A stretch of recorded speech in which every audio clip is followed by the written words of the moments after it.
This has also seen a decrease of 83 and 85 cents per litre, depending on the grade. Paraffin at retail level is down by R1.14 per litre. The Mineral and Petroleum Resources Department has attributed the fuel price adjustments to lower oil prices and a stronger rand. Robert Make is the department's fuel pricing manager. The reason for these decreases are the lower oil prices and stronger rand against the dollar during the period under review. The minister has approved the annual adjustment to the transport tariffs and will range from 0 cents per litre in Zone 1A to 7.5 cents a litre in Zone 14C, which is in Mutale in Limpopo.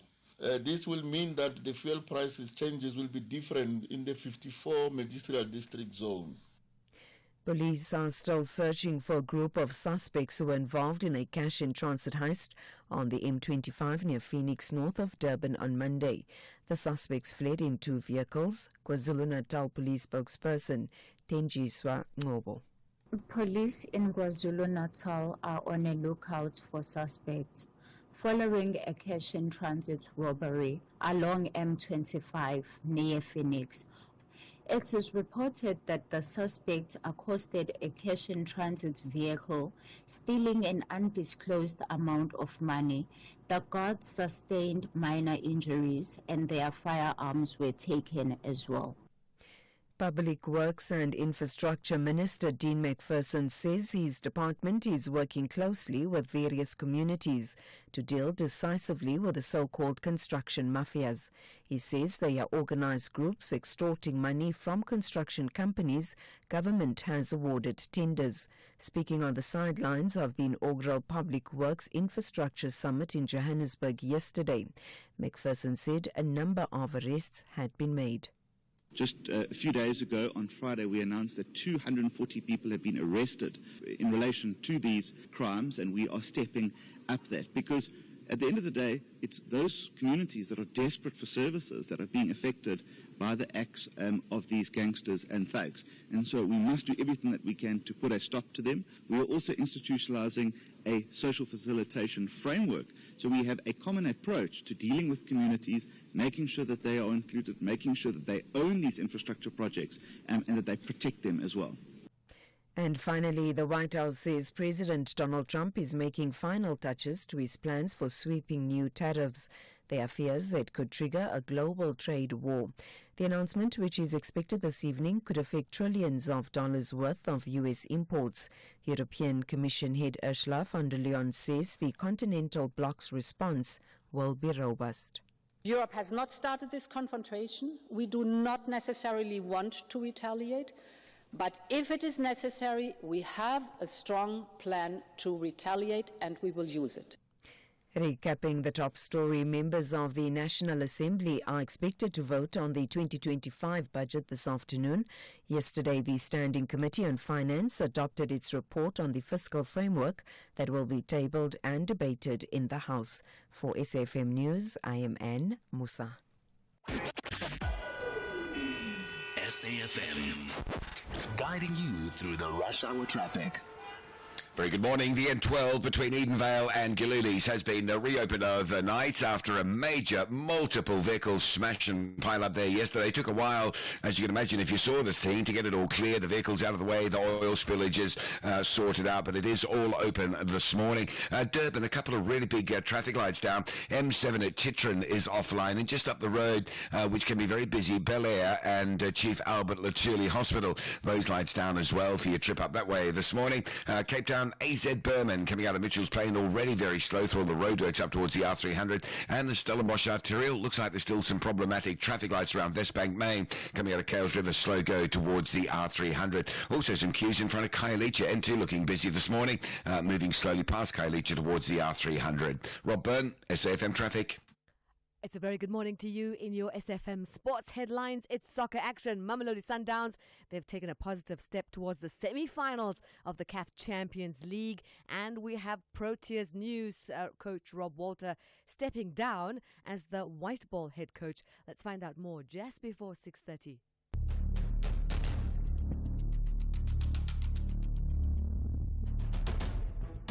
The Morning Brief with Thulasizwe Simelane. Weekdays Monday to Friday, 6 to 9 a.m.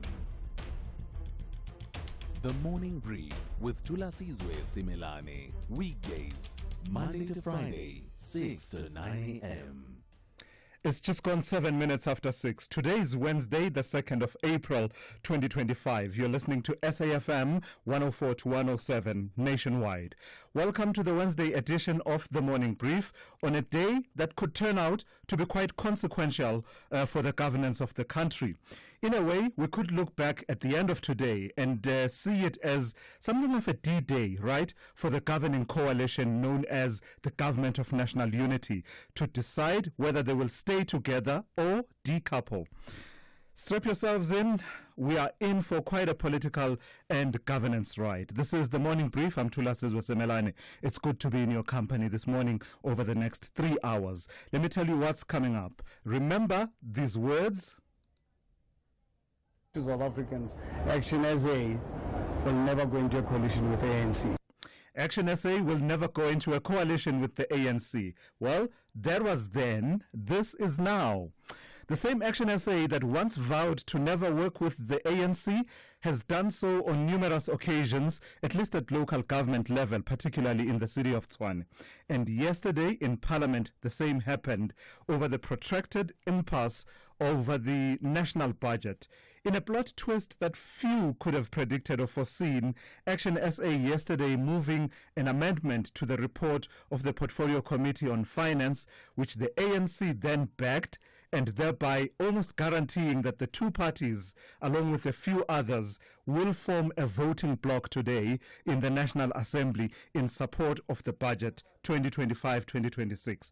In fact, the Action SA leader, Herman Mashaba, going as far as to say that if President Cyril Ramaphosa invites his party to serve in his executive, they will gladly take up that offer. In the first half hour of the second hour of this show, I'll bring you the perspectives of both the Democratic Alliance and Action SA. The Action SA leader, Herman Mashaba himself, due to speak to me. Remember all of this happening in the context where the DA had said that if the ANC went ahead and secured the voting support of parties outside of the Government of National Unity to get the budget passed, it would represent a red line that would render the DA's participation in the GNU untenable. Well, it would seem we have arrived at that point. At least by the end of today, we probably will have arrived at that point. So the DA will bring in the DA as well to reflect on what this collaboration between Action SA and the ANC and other political parties means for their continued participation in the Government of National Unity. In another story that we'll look at in this hour, support is growing for KwaZulu-Natal Provincial Police Commissioner Lieutenant General Nhlanhla Mkhwanazi as he faces allegations of interference in a 2023 arrest and the potential the accusations of police brutality. Many of Mkhwanazi's supporters, including local residents, political parties, and civil rights groups, are rallying behind him, claiming that the charges and allegations against him are politically motivated. So at about 10 to 7 in this hour, I'll be speaking to Ntabeleng Molefe, who is the KZN Provincial Secretary of the Union Pop Crew. Where to find additional revenue to fund government programs may be at the heart of the political and legislative stalemate over the national budget, but it can't be said that's on account of the taxmen slacking off. The South African Revenue Service has exceeded expectations in its 2024-2025 fiscal year performance, collecting 1.85 trillion rand in net revenue. SARS surpassed the National Treasury's revised estimate by almost 9 billion rand, 8.8 billion rand to be exact. This marks a 6.6% year-on-year growth. So how did the revenue collector pull this off in an environment of anemic economic growth? At 8:10 or thereabouts, I'll be in conversation with the SARS Commissioner, Edward Kisweta, just unpacking how the revenue collection is looking, as well as the implications of what is being proposed with the budget process at the moment. The full team once again ready and at your service this morning. And Musa with your news updates at the top and at the bottom of every hour for the next 3 hours. Rob Byrne with your traffic every 15 minutes or so. Zaikan is watching your sport throughout the morning, including reporting on those ugly scenes at Loftus Versfeld between Sundowns and Esperance fans. Ndauling Lechela has your economics, business and market news covered, and Sipho Mantula with your Africa update just before 8 a.m. In fact, in this hour. Your calls, I'll take those on 086 000 2032. Your WhatsApp voice notes on 061 410 4107. On social media, we are at SAFM Radio on X. We are SAFM Radio on Facebook and Instagram. And as always, we are live on our YouTube channel, SAFM Radio. This is SAFM. We are leading the conversations that move us. The first hour of the Wednesday edition of the Morning Brief starts now. Get tested this April at Specsavers and we'll give you a free optical frame up to the value of 1,000 Rand. That's right, get a free frame up to the value of 1,000 Rand when you purchase a comprehensive eye examination at Specsavers. Book online at specsavers.co.za or visit your nearest store nationwide. Early detection is key. Get tested today. Specsavers, for affordable eye care and a whole lot more. T's and C's apply. The only talk radio morning breakfast show that makes sense. The Morning Brief with Thulasizwe Simelane. Morning Brief producer Melissa Buta back with your Morning Brief in brief. Hey, good morning. Morning, Thulas. How are you? All good, Melissa. So let's start with, you come bearing good news, and we love good news. Look, I had to, after yesterday's Eskom and electricity increase today, our petrol is going down, people. Yes. Good news. At least we get something. Least, it's redemption from my side. Tell us more. We also have in our second story today is that SAMA, the South African Medical Association, has initiated a major constitutional challenge to the NHI. They are citing that it's significant, like they have like very quite a lot of concerns, let me put it like that, about its impact on the doctors, on the patients, and the healthcare system, you know. So Dr. Mvuyisi Mzukwa, who is SAMA's chairperson, has highlighted that while, you know, other legal challenges focus on the Section 33 of the NHI Act, which restricts medical schemes, they are looking basically at their professionals and the patients. How it will affect professionals in the space. So they're looking at on-the-ground type of situations, and they're fighting for the fight that is closer to the people more than the system at large. Sure, it will be fascinating to watch the angle from which they attack the NHI, the South African Medical Association. The JSC has been busy interviewing candidates for the Labour Court. Some interesting developments there? Yes, so this was an interesting story yesterday. I think it was interesting because of Tapiwa Gadidze, I hope I'm saying it right, who was facing questions with regards to her citizenship, you know, and it brought about the question of, do you need to be a South African for you to be considered for these roles?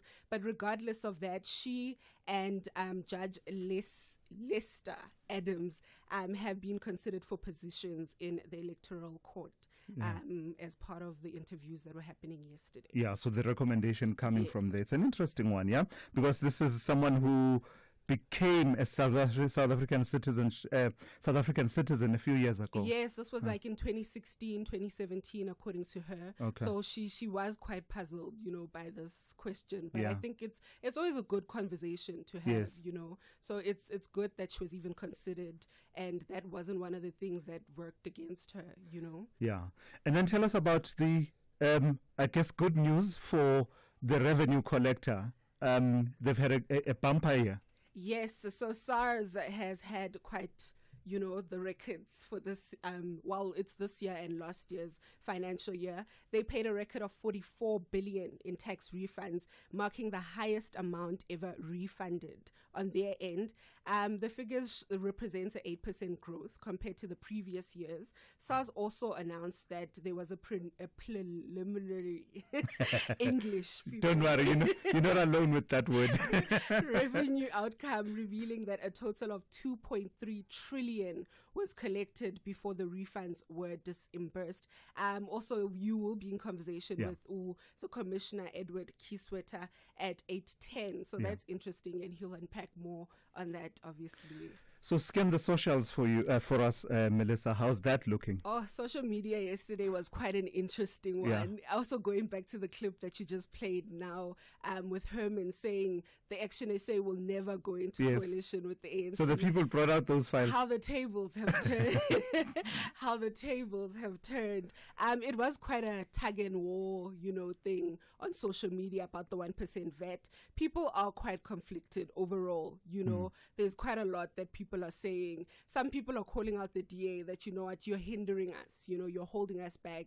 Why are you continuing this fight? People are commending the Action SA, but also questioning them that what happened to all the things that you said about the ANC? Are they different people now? Yeah. Or are you Yeah. serving your own agenda? Which one is it? You Yeah. know? But the good thing is that we're also talking to him and the DA in the 7 o'clock hour, so we'll unpack more on that. And also extensive talk about this incident in Matatiele, yeah?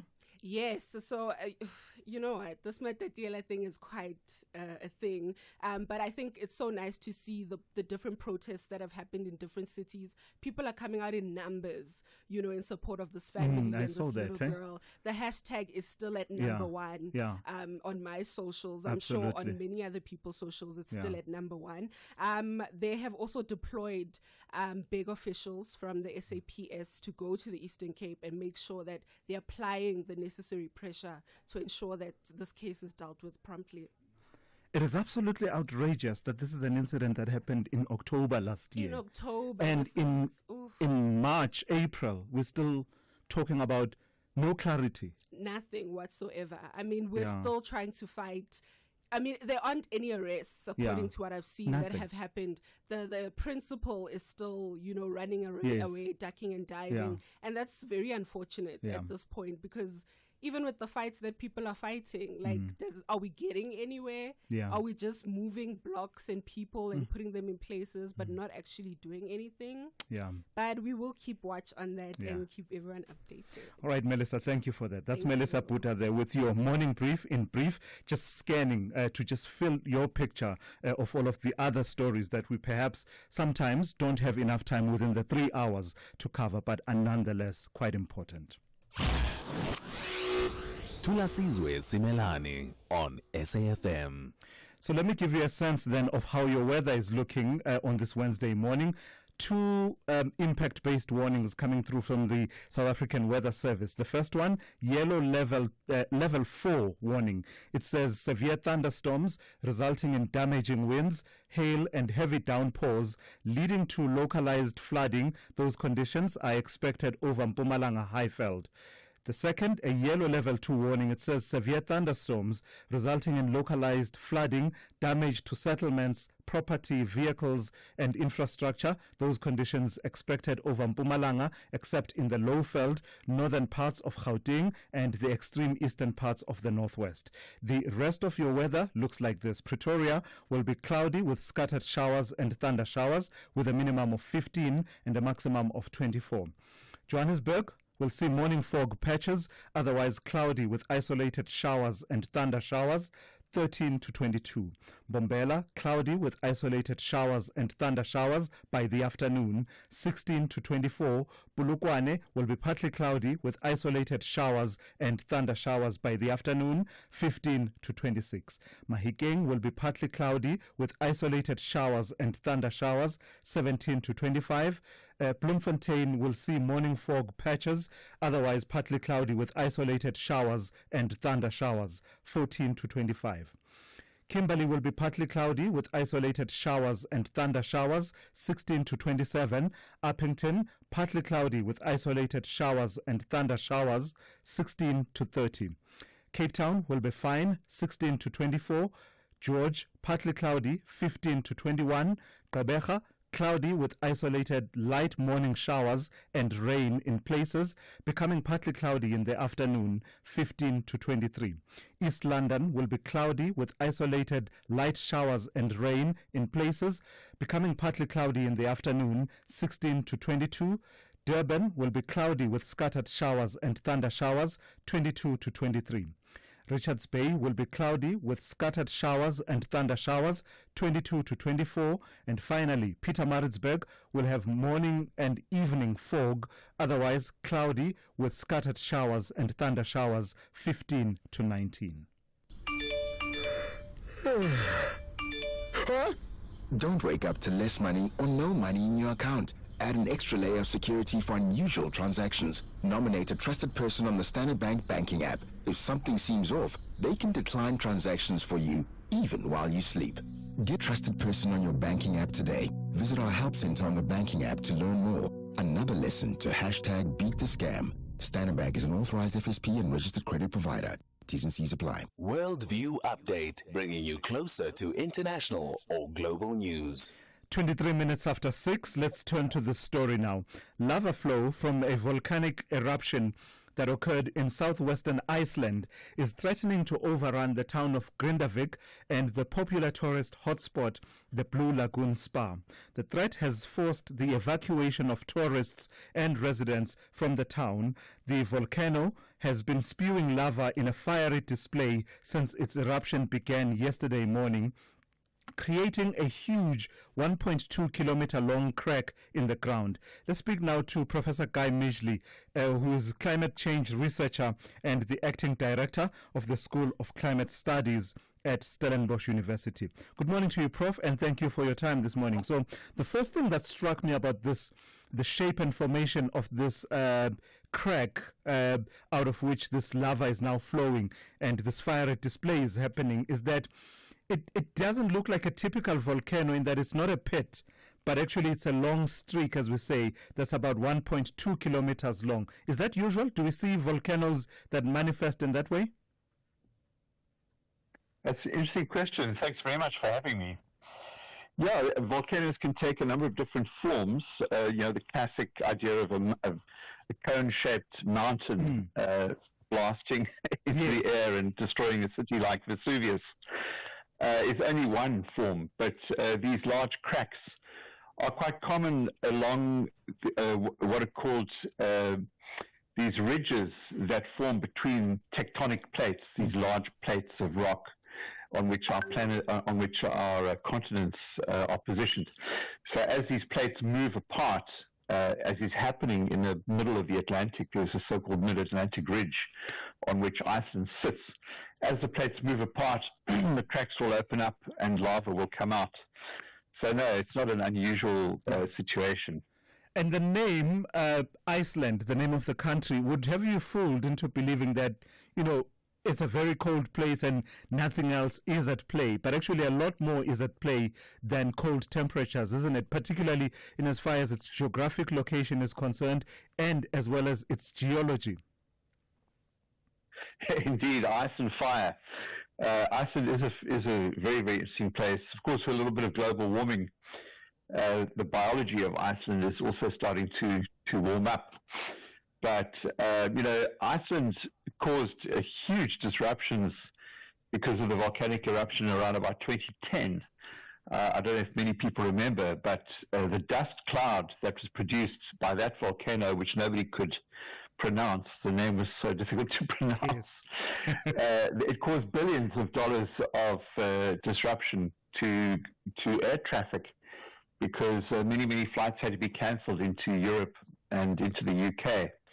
Because it was too dangerous to fly through that cloud. It could shut down jet engines and strip paint off airplanes. And for many weeks, there was a massive disruption because of that cloud. So Iceland is an interesting place because of its volcanic eruptions. And we're told there's up to about, 33 active volcano systems. How do we account for that in terms of the geology of Iceland? Yeah, it's interesting. As I say, Iceland sits on this mid-Atlantic ridge, but it's not the most volcanically active region in the world. The most volcanically active region is the so-called Ring of Fire, which sits around the edge of the Pacific plate, which runs, past California and then up through around Japan and all the way down to New Zealand. And that's where about 70% of the world's volcanoes are located. And indeed, it's a team in New Zealand that recently published a paper, only in February this year, which is using machine learning, or kind of an AI, to predict volcanic eruptions from the measurements of the tremors in the Earth's crust near these volcanoes. So we've made a big advance now using machine learning to detect in advance when volcanoes erupt. Not all of them, but this is a really interesting application of computer technology. Yeah. Absolutely. Thank you for that. That's Professor Guy Midgley, who is climate change researcher and acting director of the School for Climate Studies at Stellenbosch University. This is SAFM Sport with Zai Khan.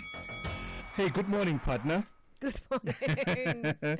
Start with Mamelodi Sundowns. I know there was action on the field, but the action off the field, let's not call it action, the ugly scenes on the grandstands. And the fight back from Sundowns. We love it because I think we handed this team, Tunis, their defeat. But I also want to know, they're going to expect a lot of aggression in Tunis for the return leg. So that's the one thing we need to keep an eye on. But let's know that we had a wonderful day yesterday, a 1-0 win. We're at the halfway of the CAF Champions League semi-finals. But Coach Miguel Cardoso says it wasn't Sundowns' best performance. We edged Esperance de Tunis at Loftus thanks to a late strike from Peter Shalulile. Let's listen now from Miguel Cardoso. And more brain is exactly commitment between the plan and the intention to keep on doing. I think we made very good 20 minutes from the second half, where we found the spaces and we took the ball on the spaces because the spaces were there, but we were not taking the ball there. And from there we created moments and more involvement in the last part of the pitch. It's in a situation like that we scored. Now, Orlando Pirates, they also had a 1-0 win away to MC Alger in their CAF Champions League quarterfinal first leg. Elsewhere, Bukayo Saka scored only 7 minutes into his Arsenal match as they beat Fulham 2-1 at the Emirates Stadium. Wolves moved 12 points clear of the Premier League relegation zone with a 1-0 win over West Ham at Molineux. Nottingham Forest secured their first league double over Manchester United since 1992 when Brian Clough was in charge of the club with a 1-0 win that was at the City Ground. Now, Forest had just won one of their last 5 games in the Nuno Espirito Santo era. Elsewhere, the Real Madrid coach Carlo Ancelotti will stand trial on tax evasion charges in Spain today. Spanish state prosecutors have accused the highly successful Italian coach of defrauding the state of €1 million in 2014 and 2015. The Madrid-based court set the trial date for Friday. Now, Ancelotti has denied any wrongdoings. And finally, cricket. South Africa announcing that Rob Walter has resigned as Proteas men's white ball head coach with immediate effect. Walter, who held the position since March 2023, has attributed his resignation to personal reasons. He played an instrumental role in South Africa's recent success on the global stage. Under his leadership, the Proteas made history by reaching their first ever ICC Men's T20 World Cup final in 2024, where they finished runners-up to India in Barbados. More sport, top of the hour. I'm Zai Khan. All right, Zai, thank you for that. Let's check in with N. Musa now with the latest news headlines. Good morning. Thanks to us in the headlines. The ANC says it will not conform to the DA's demands just to garner the party support for the proposed budget, which the National Assembly will vote on today. 29 candidates from 16 political parties will contest by-elections in the Eastern Cape, Gauteng, KwaZulu-Natal and Limpopo today. And authorities in Haiti say fighting is continuing. In the city of Marabele, yesterday criminal gangs stormed the local prison and released more than 500 inmates. I'll have details on these and other stories at 7. SAFM, guiding you through the rush hour traffic. This is coming to Joburg from the south this morning. Collision on the very high volume N1 coming through from Eldos and Crossmere, Lenasia and Protea Glen. That collision just around the Deep Cliff interchange between Golden Highway and Deep Cliff. So there is a backlog of traffic. But the most amazing thing about that route is how over recent times it has just become such a high volume run. A lot of that traffic, of course, ending up eventually on the Mike 1, and that's why that route is so busy in the mornings. Currently queuing from Gold Reef City through to about Empire Road as well. N12 all opened up around Edenvale Bedford View after yesterday afternoon's major multi-crash. It was closed for most of the evening, but opened up in time for this morning's rush hour. In fact, it has been open for a while. Durban side, no traffic lights on Bel Air and Chief Abelothuli Hospital. That gets quite slow coming off the M7 going north. And Cape Town, just confirming roadwork still on the N7. Jakes Gerwel Drive southbound. Goodwood, we're sort of halfway through week 3 of this disruption, and it is proper disruption. You queue very heavily. The one saving grace, of course, it is school holiday, so it takes a bit of volume out, but coming through Goodwood, you can really see some traffic flames there. And the N2 inbound, a couple of breakdowns before the R300, quite heavy passing Khayelitsha with a queue from Spine Road. Rob Byrne, SAFM Traffic. SAFM 104 to 107 nationwide. Leading the conversation. The business update on SAFM. For the first update of the morning, let's turn to Ndauling Lechela. Good morning to you, Ndauling. Tell me about Sibanya Stillwater's Castle Wind Farm. You're saying that they're beginning commercial operations. Morning, Thulasizwe, and that's absolutely right. The miner says that its 89 megawatt Castle wind farm, located in the Northern Cape, has achieved commercial operation. As the largest private offtake wind farm in South Africa, it's expected to generate about 309 gigawatt hours of renewable energy annually. Now, this development is projected to reduce Sibanya Stillwater's carbon emissions by 321,000 tons per year. The wind farm was made possible through a 15-year build, own, operate and transfer power purchase agreement, a consortium led by African Clean Energy Developments, along with African Infrastructure Investment Managers Ideas Fund and Reatal Renewables developed the project with financing arranged by RMP. Now, the Castle Wind Farm is one of 4 renewable energy projects by Sibanya's South African operations, with a combined capacity of 407 megawatts.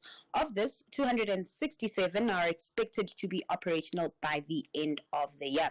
The development, of course, comes as rising electricity costs and the unreliability of Eskom's aging infrastructure have prompted mining companies to explore renewable energy sources. Sibanya not alone in these efforts. It's joined by industry leaders including Anglo American, Goldfields, Harmony Gold, Impala and Seriti Green in embracing this renewable energy solutions. I get the feeling, Ndauling, that if I described Mondi as the paper manufacturing company, I would be slightly inaccurate these days. I suspect they do far much more than that. Am I correct in that assumption? And tell me about their activities expanding into Western Europe. So yes, paper, but packaging as well. They have a really strong focus in packaging. And what they've been doing is that they've been gaining momentum off of the back of the rise of e-commerce. So, the boxes that are used by these retailers to ship products, the plastics that are used by those operators. And they've recently completed the acquisition of Schumacher Packaging's Western Europe packaging assets. The acquisition announced in October includes Schumacher's German, Benelux, and UK corrugated converting and solid board operations. The group has not revealed the price tag of the deal, but the acquired assets had an enterprise value of 634 million euros and will be financed through existing facilities. Amandi's CEO, Andrew King, emphasized that the acquisition boosts the group's corrugated packaging business, expands its presence in Western Europe, and offers substantial vertical integration opportunities. Now, the addition of Schumacher's operations will increase Mundi's capacity by over 1 billion square meters when fully operational, complementing its existing network of corrugated solution plants across Central and Eastern Europe. King also highlighted the opportunities this deal brings, including expanding its e-commerce and FMCG offering, particularly in that Western European region. Lastly, Ndauling, please give us a sense of how the markets are looking at this hour. So trade rather choppy with U.S. stocks closing mixed overnight. This, of course, as volatility remains the name of the game ahead of President Trump's trade policy announcement later today. With that, we saw the Dow close flat, just under the flat line, losing 0.03% in yesterday's session. Back at home, the JSE staging a relief rally ahead of the big tariffs move and budget vote today. The all share gaining close to 1.5% in yesterday's session. The rand not as upbeat though. Losses coming through on the currency front. It's trading at 18.51 to the dollar this hour. And then over in Asia, stocks are trading mostly higher following mixed cues from Wall Street overnight as investors remain cautious as uncertainty prevails over the size and the scope of new reciprocal tariffs on imports to the U.S. to be announced later today. Some traders also continued to pick up stocks at a bargain after heavy selling in the previous sessions. All right, Ntauling, thank you for that. We'll catch up with you in the second hour. That's Ntauling Lechela there. Her next update coming your way just after 7:30 here on The Morning Brief. Africa Update on SAFM. Let's say good morning to Advocate Sipho Mantula. Raz, good morning. So let's start in the DRC and the situation in the DRC. Ongoing efforts again in Qatar, in Doha. But at the same time, you're telling us this morning that the focus is no longer just about the North and South Kivu, but now the Ituri region, and a familiar name comes to the fore. That is quite true, Tulas. Jumbo Africa to the listeners. Tulas, we see that the 9th of April has been slated as the Doha talks between the government of DRC and M23 rebel leadership. And this will happen to us amidst what we have seen with the meeting of both President Tshisekedi and President Kagame in Doha in Qatar. Now, this meeting will be a first direct engagement.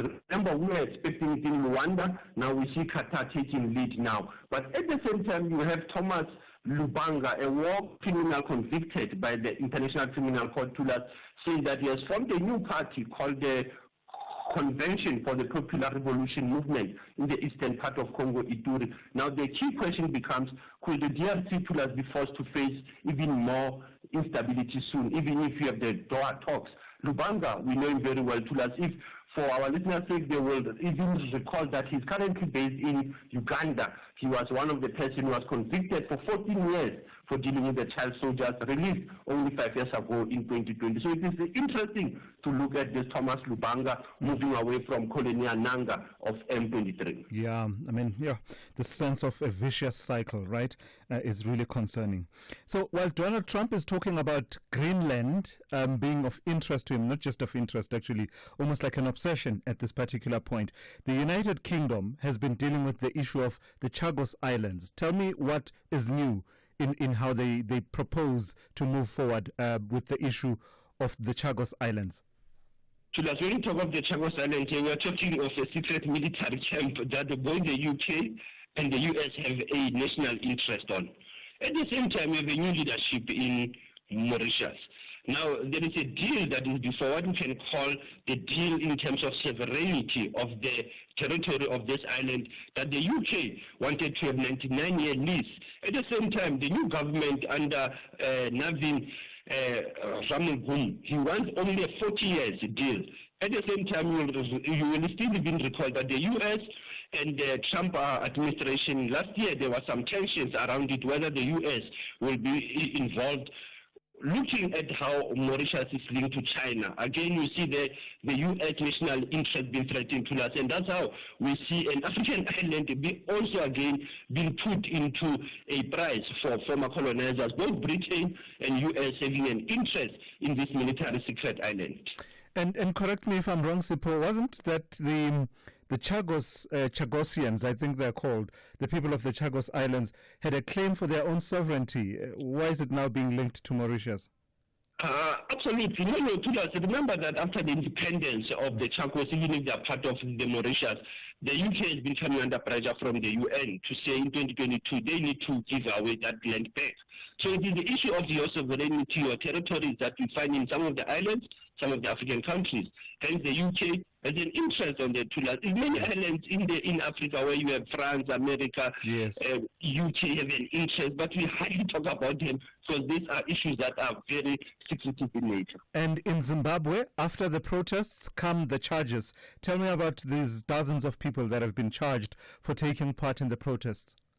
So that it will be difficult for the lawyers, or maybe it will be easy for the lawyers to defend these charges of promoting public violence. And 95 people have been arrested yesterday for protesting against President Emerson Mnangagwa. And as we know that the bombshell Blessed Geza has been on the social media claiming that they're going to push for the removal of Mnangagwa by the end of this week. Others are saying they have been supported by General Chiwenga, but he has been mum to us, not talking about this issue because it's around the issue of extension of his presidential term. It's around issues of corruption. But as I said to us, the legal team of those who have been arrested might have to go through the steep hill to defend these charges of public violence, considering how Zimbabwe has been very stiff on dealing with public protests. Yeah. Lastly, Sipho, take me back to the 2nd of April, 1987 for our historical archives for today. Because it's almost 38 years ago when Noseng Ellen Kate Kuzwayo made history when she became the first black woman to receive an honorary degree from the University of Witwatersrand. That was his alma mater, by the way, Thulas. He got his some higher qualification in social work. An activist of June 16 and 76 was part of the Committee of 10, influential also on what we call Black Consumer Union, written a book that is seminal marking 40 years, Call Me a Woman of 1985, Sit and Listen, Stories from South Africa, 1996, and also a member of the ANC Parliament, Thulas, in 1994 until passing in 2006 at the age of 91. The same month of April where she got this Thulas, in the same month she lost her life.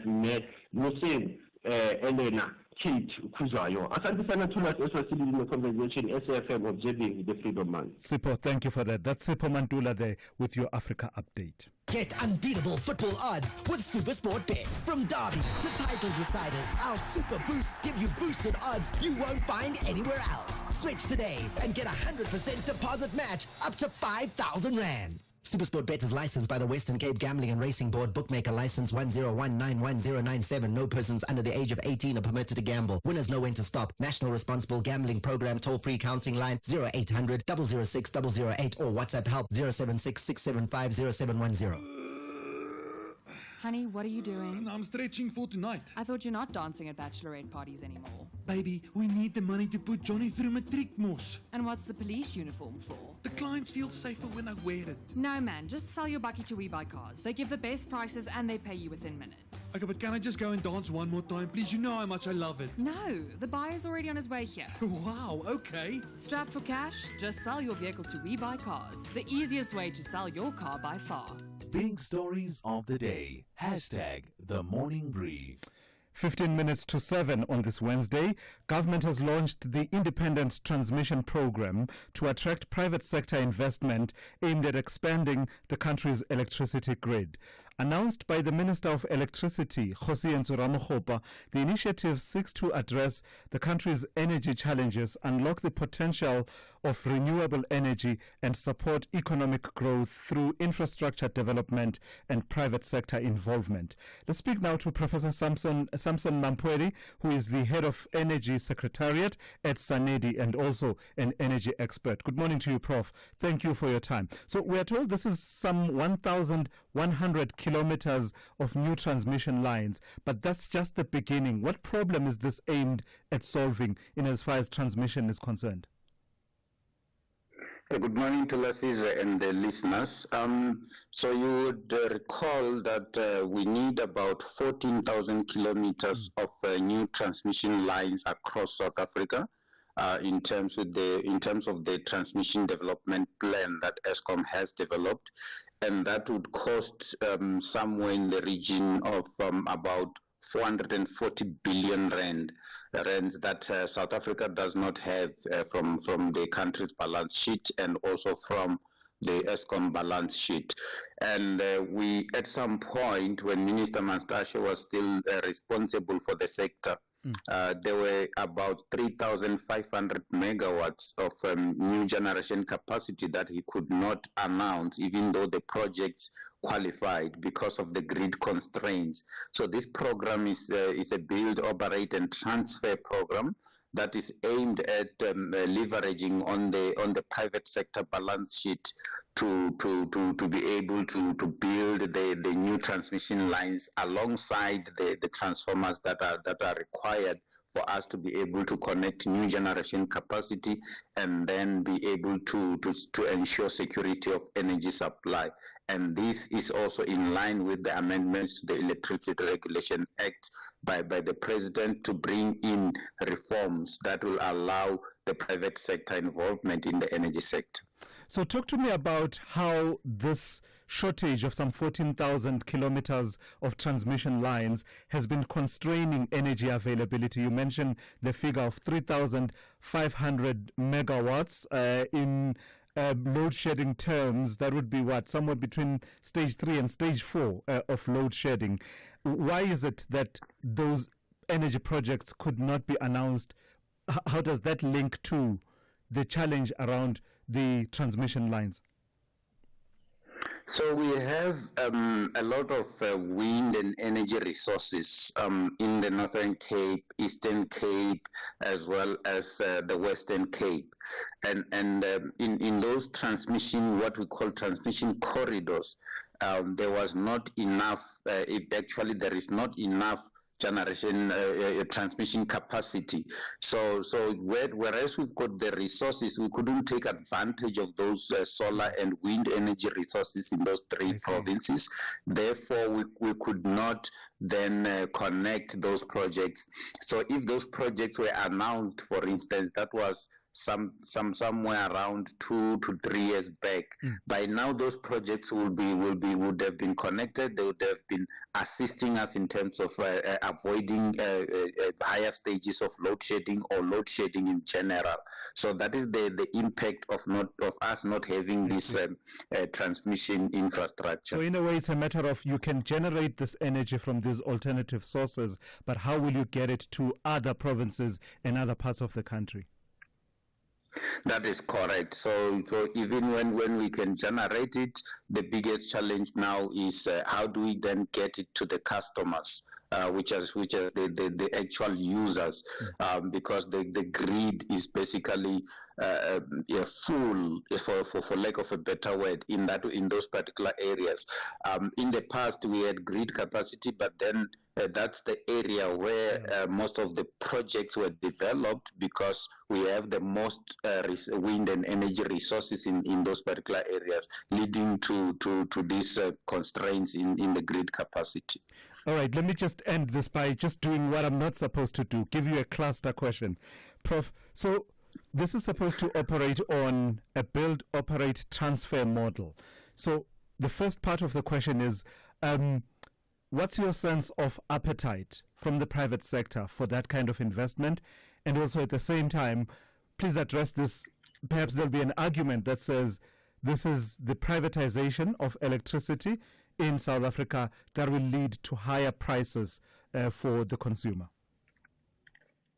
Yeah, so the first part, I recently came from Germany, where we engaged with some of the big role players in the transmission side of things. I'm not going to mention names, and all of them during the Berlin Energy Transition Dialogue, all of them that we've engaged indicated that they are very much interested in coming to South Africa to build the transmission lines, to also participate in the energy space in general. So there's quite a lot of appetite out there, mainly because South Africa has got the policies that we implement. It's basically when we come up with policies such as your IRP and things like that, we implement them.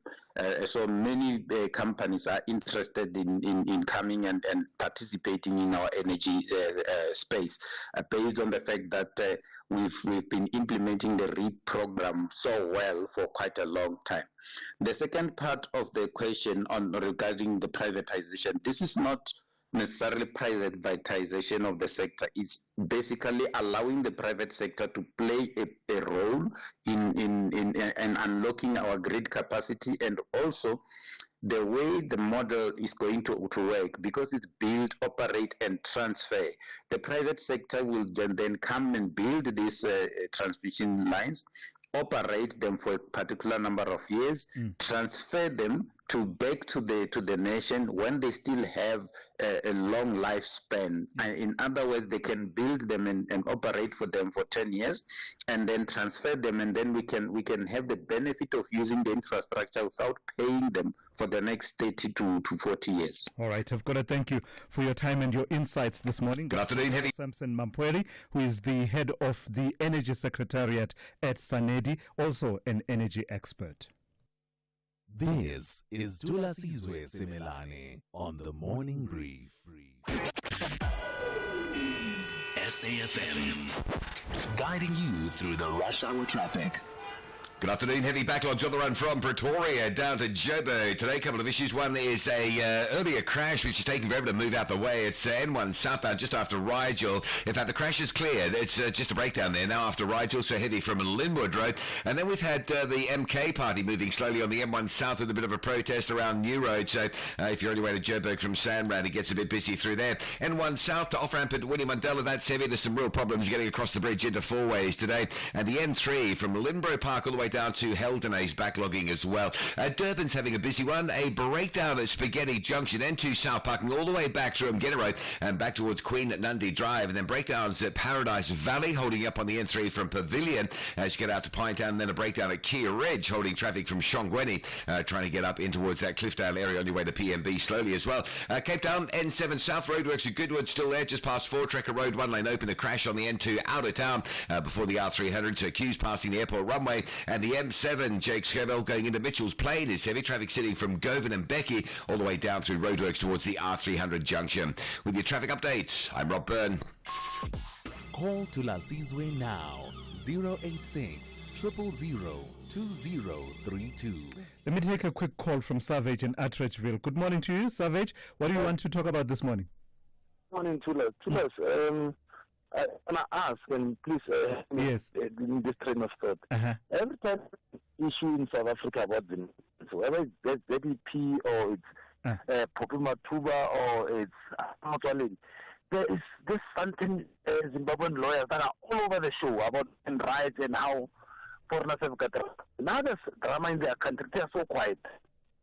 They're so quiet, not funny. And pardon me, I'm not always on the radio, but most of the time I'm on the radio. Since yesterday and day before yesterday, I even had one of the foreigners calling say that there's human rights everywhere. I go back home and are they only human rights when foreigners are being sort of mistreated in a foreign country, but in their own, in the other way?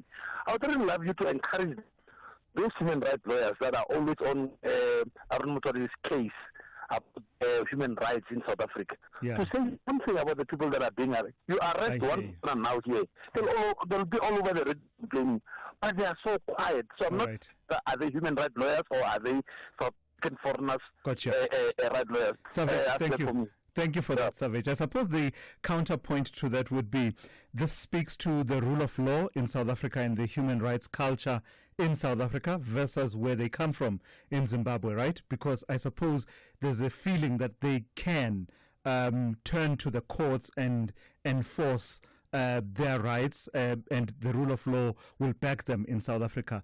I don't know to what extent the argument can be made in Zimbabwe for that equivalence. But at the same time, I do think that you're not the first person to raise that point that says be as vocal about issues here at home as you are about issues in your home country in Zimbabwe. I've heard that criticism. Thank you for that. I will take a few more of your calls a bit later on, as well as your WhatsApp voice notes. Thulasizwe Simelane on SAFM. Let's turn to this now. Support is growing for KwaZulu-Natal Provincial Police Commissioner Lieutenant General Nhlanhla Mkhwanazi as he faces allegations of interference in a 2023 arrest and also the allegation of potential police brutality. Many of Mkhwanazi's supporters, including local residents, political parties and civil rights groups are rallying behind him, claiming the charges against him are politically motivated and aimed at undermining his efforts to fight crime and corruption. A large march, we are told, is now planned in Durban, and that is set to take place on the 11th of April to show solidarity with the embattled commissioner. I'm joined now by Ntabeleng Molife, who is the KwaZulu-Natal Provincial Secretary of the Union Pop Crew. Good morning to you, and thank you for your time this morning. So your reading of what's going on here, is this legitimate questioning of whether or not Nhlanhla Mkhwanazi engaged in this conduct of interfering in this arrest in 2023, as well as these concerns that are being raised by IPED about the number of suspects who are dying in police activity in KwaZulu-Natal, or is there more to it than meets the eye? Good morning, Mr. Simelane and the viewers. And the listeners. As Bokru in KwaZulu-Natal, we are very, very much concerned about the IPED, the behavior of IPED lately. Because IPED do some assault in what they are doing or in what they are saying, issuing the statements. You will remember they firstly indicated that such has been initiated by the minister, and then later some assaulted to say that it was from Anonymous. We feel that we view this as IPED is also undermining the fight against crime that is happening in KwaZulu-Natal, as they are also in General Mkhwanazi's case. That is why we are firmly supporting General Mkhwanazi to say that IPED must do what they are employed to do and not to focus in the issues that are not in terms of their mandate. Why I'm saying that, it's because of their contradicting statements that they are issuing. And the other thing, the fight in KZN of crime, police are doing a very, very, very good job, but it's also discouraging when you will find IPED becoming the spokesperson of the criminals, indicating how many criminals has been died in the hands of the police. And you have never ever heard IPED indicating to say that hands off killing or support, or saying to criminals that they must not kill the police, or maybe talks about the police killing, how many police officers have been killed. But is that a fair criticism on IPED? Their mandate is specifically to look into police conduct and just keep police in check. I get the point you are making about the incidents where police are the ones who are getting killed, but I'm saying, is that a fair criticism to lay at the door of IPED, who have a specific mandate? No, it is a fair criticism. Because lately IPED is not doing what they are supposed to do. Because now, if you are going to say that criminals are being killed by the police, and you don't have something which is also going to substantiate such in terms of how many people, how many communities have been killed by the criminals. So now you are just want to render the province, our province, the Banana Republic, because now the police are going to be think twice if maybe they want to, if they are attending maybe some house robbery, armed robbery in progress, whether to shoot in the criminals or not, because now you know that there is IPED is also going to investigate you. But what we are saying is that the things that have been done by the community in support of General Mkhwanazi, it's not only about General Mkhwanazi, because General Mkhwanazi is not working alone, but is working with other police officers. Yeah. They are also giving support to him to say that we see the good work that you are doing in our community. And it is the first time ever in history that the community is supporting the police. So it means that the police are doing the good work. All right, thank you for that. That's Ntabeleng Molife, who is the KZN Provincial Secretary of the Police and Prisons Civil Rights Union, Pop Crew. Let's check in now with Ann Musa with the latest news. Outsurance will go out of their way to try and save you money on your car insurance. If they can't, ask for 500 Rand. SMS out to 30754. Now that's good news.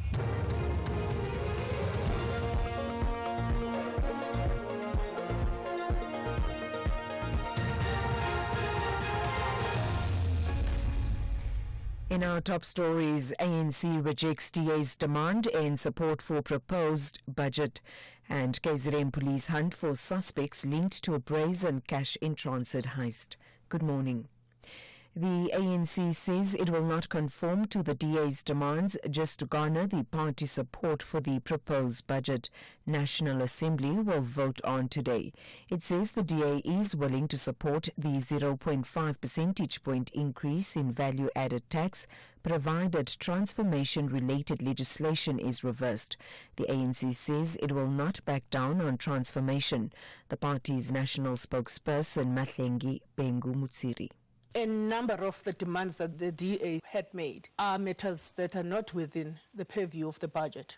Matters related to transformation policies of our country, redress policies. Even in the statement of intent to which they appended the signature of the DA, there's a very clear expression there. There's a clause that refers to the fact that getting into GNU, we're going to continue with the task of transforming South Africa. So I find it very curious that we can use the budget to negotiate for things that are outside the remit of the budget. Yesterday, the Standing Committee on Finance adopted its report on the fiscal framework that will be tabled and debated in the House today. The Budget Finance Minister Inoko Dongwana tabled in Parliament last month. The committee's report has Action SA's recommendations, including giving Treasury 30 days in which to come up with alternatives to tax hikes. Action SA MP Alan Beasley. That Action SA rejects any VAT increases, rejects any tax increases. The recommendation is the fiscal framework tabled by the Minister of Finance is supported subject to the strict conditions that National Treasury facilitates the receipt of substitute revenue proposals from the committee together with corresponding expenditure savings that will form the basis of an alternative revenue proposal, which must effectively suspend the proposed increases, be finalised and submitted by the committee to process within 30 days for consideration and adoption. 29 candidates from 16 political parties will contest by-elections in the Eastern Cape, Gauteng, KwaZulu-Natal and Limpopo today. Many residents want to see an improvement in the delivery of basic services such as water and sanitation. The Electoral Commission has encouraged all eligible voters in participating wards to cast their votes. Police are still searching for a group of suspects who were involved in a cash-in-transit heist on the M25 near Phoenix, north of Durban on Monday. The suspects fled in 2 vehicles. KwaZulu-Natal Police spokesperson Thenjiswa Ngcobo.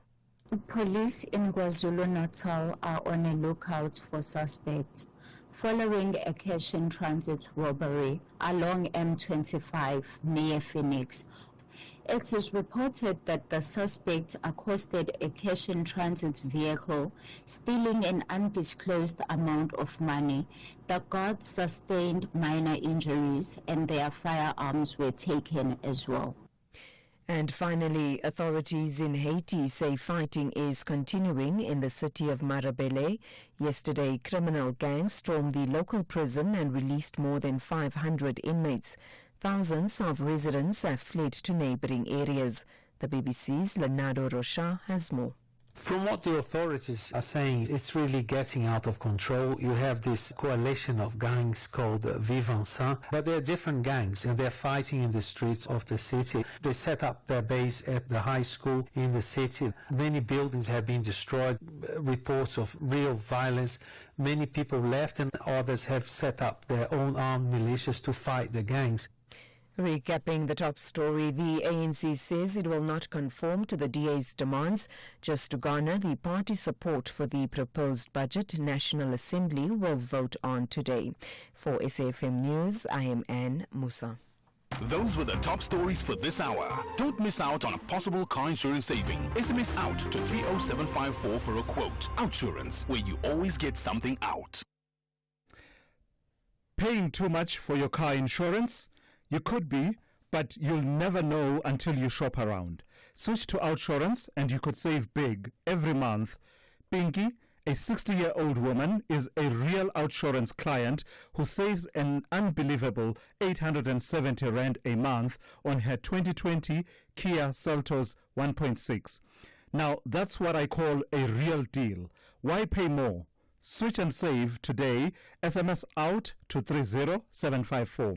That's out to 30754. With Outsurance, you always get something out. A licensed insurer and FSP. T's and C's online. SAFM, guiding you through the rush hour traffic. So moving coming in from the south side of Joburg, earlier crash on the M1 North on that high volume route to Diepkloof, just slowing traffic back to the N12 Potchefstroom Highway. If you come through Deadman's Bend up towards Diepkloof, it is just unusually slower than normal. Also crash N3 North before Galulis, heavy coming through from Germiston, traffic backlogging through cement factory territory and back down into the Elands interchange. N1 is busy through Midrand, but it is just purely pressure traffic between Old Joburg Road and really about Olifantsfontein Road before you're out of that. Durban, a heads up if you're on your way to the airport from the south coast. There's a lot of traffic. You've got the queue from the M7 Bluff exit through to Westwood Mall. That's into the roadworks. And then shortly thereafter, you'll join another heavy backlog of traffic continuing up the N2 to a breakdown around Queen Nandi Drive territory. And Cape Town has just been a crash on the N2 at Khayelitsha. It's just by the R300. Traffic stays heavy from as far back as Spine Road as you line up in big volume to get past that scene. Just worth noting the R300 is quite slow this morning from Delft up towards Kales River, Van Riebeek Road, and very sandy on Baden Powell. Watch how you go there. Sand all over the carriageway. Bottom of Khayelitsha at Monwabisi. They call that Sandy Corner for a good reason. Rob Byrne, SAFM Traffic. A very good morning to you in your SFM Sports Headlines Soccer Action. Orlando Pirates snatch a crucial win over MC Algier, but there's still no Mona Pule Saleng. So the mystery surrounding him continues, as well as cricket, the Proteas coaching shake-up, Rob Walter resigning, and Shukri Conrad set to take over. All the details just before 7:30.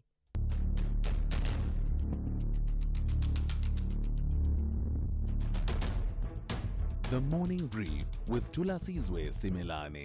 Weekdays, Monday to Friday, 6 to 9 a.m. The Morning Brief with Thulasizwe Simelane. Weekdays, Monday to Friday, 6 to 9 a.m. It's coming up to 9 minutes after 7 on this Wednesday. Hey, good morning. It's good to be in your company this morning. This is the Morning Brief. I'm Thulasizwe Simelane. Yeah, let me tell you what's coming up on the show in this hour. When I started the show, I talked about today potentially being one of those really consequential days for the governance of our country, particularly in the context of the national governing coalition known as the Government of National Unity, right? Parliament is set to vote on the fiscal framework and the revenue proposals, and that's coming up a bit later on. That vote will take place. A lot of movement that happened in the last 24 to 48 hours leads me to that conclusion that today could turn out to be quite consequential. President Cyril Ramaphosa and the DA leader John Steenhuisen have met in an attempt to resolve the deadlock between the two governing coalition partners over the national budget. But this came after intense negotiations between the DA and the ANC and other political parties, at the end of which the parties, particularly the DA and the ANC, were hopelessly deadlocked. So in steps Action SA, coming with a proposal that removes the 0.5 percentage point increase in VAT for this year and 0.5 percentage point increase next year, which proposal is then supported by the ANC. And in a way, there's sort of a, what do they call it? Tornadoing between the DA, between the ANC and Action SA in a way. They're just speaking the same language. And today it is expected that that proposal will lead to Action SA and other political parties voting in support of the budget. So here's what's coming up on the show over this hour. I'll be in conversation with Ville Oukamp of the DA, and that's simply because the DA had indicated that should the ANC go outside of the perimeter of the Government of National Unity to pass this budget with the support of other parties, it would render it untenable for the DA to continue to serve and implement programs based on a budget that they completely oppose. So I'll be in conversation with Ville Oukamp. Then I'll speak to Herman Mashaba, because in addition to just raising this proposal that the ANC has supported, that will be supported in voting in Parliament, actually, Mr. Mashaba has now raised the spectre of the possibility of even joining government if invited by President Cyril Ramaphosa. So that's what's coming up over the next half hour here on the Morning Brief. And then a bit later on, we'll then unpack it all with the political analyst Ongama Mdimka. In all of this, I welcome your calls. Give me a call. The number to dial 086 000 2032. I'll take your WhatsApp voice notes. Please send those to 061 410 4107. This is SAFM. We are leading the conversations that move us. The second hour of the Wednesday edition of the Morning Brief starts now. The only talk radio morning breakfast show that makes sense. The Morning Brief with Thulasizwe Simelane. So let's start. 12 minutes after 7. President Cyril Ramaphosa and the DA leader John Steenhuisen have met in an attempt to resolve the deadlock between the two governing coalition partners over the national budget. This after intense negotiations between the parties appear to have ended with them hopelessly deadlocked. Earlier, the DA had vowed that if the ANC were to go ahead and secure the support of parties outside of the GNU for passage of the budget in Parliament, this would represent a red line for the party's participation in the coalition government. So a lot has happened. That red line appears to have to be on the verge of being crossed. Let me welcome Vili Okamp, the DA national spokesperson. Good morning to you, Vili, and thank you for your time. You and I spoke a few days ago. This was before this proposal served before the Portfolio Committee on Finance with the support of the ANC, and now the indications that the voting, when it does take place, it will be with the support of Action SA and other political parties. Where does that leave us on this morning on Wednesday? Good morning, Thulasizwe. Thulasizwe, we've seen over many months now, it started in Tshwane, how Action SA is turning around and do a 180-degree turnaround and change what they said. Herman Mashaba said that in 300 years he will not speak with the ANC. But every single moment that Herman Mashaba gets an axe to grind and to hit the DA with, he will use it. Herman Mashaba and Action SA is lying to the people of South Africa with regards to what happened yesterday. They said that they are, in effect, stopping this VAT increase, but that is absolutely a lie. It's the correct opposite of that. What happened yesterday is the Committee on Finance had to either amend or adopt the fiscal framework as it was provided by the minister. Sure. The Democratic Alliance made certain amendment proposals which were not even voted on. Action SA supported the fiscal framework. Now you can either support it or amend it. So the fiscal framework that the ANC got through yesterday with the assistance of the IFP and Action SA is the exact fiscal framework that the minister tabled. If there was any changes to that, the minister would have been provided 48 hours to react on that. But due to the fact that there was absolutely no fiscal or no changes to the fiscal framework, that fiscal framework is what we are going to vote on today. So Action SA is misleading and lying to the people if they say that is what they manage. They did not. Are you not dwelling on the technicalities, though, Vili Okamp, in that it may be that the words 0.5 percentage point increase in VAT will be part of the fiscal framework that is being voted on, but actually the political will and agreement is that that is to be passed, but subject to an amendment within 30 days, such that in effect, beyond the technicalities, and that's the argument as I understand it from Action SA, in effect, by the 1st of May, the date on which this VAT increase is supposed to come up, it will have been removed from the fiscal framework. Action SA must go and read the rules of Parliament and the law. There is no provision for that. The fiscal framework is either rejected and amended, or it's accepted. And what has been voted on yesterday in the committee is to accept the fiscal framework, and the fiscal framework speaks about a VAT increase. There's no place in law that makes provision for Treasury to now all of a sudden come back within 30 days and make other proposals. This fiscal framework that was adopted with the assistance of Action SA yesterday will today be voted on in Parliament. So if Parliament accept that, then that is the fiscal framework. I believe Parliament or the National Assembly will not accept that. I don't think even with the assistance of Action SA that the ANC will get to 50% plus one in the National Assembly. Yeah. So if it does happen. But people must not be misled.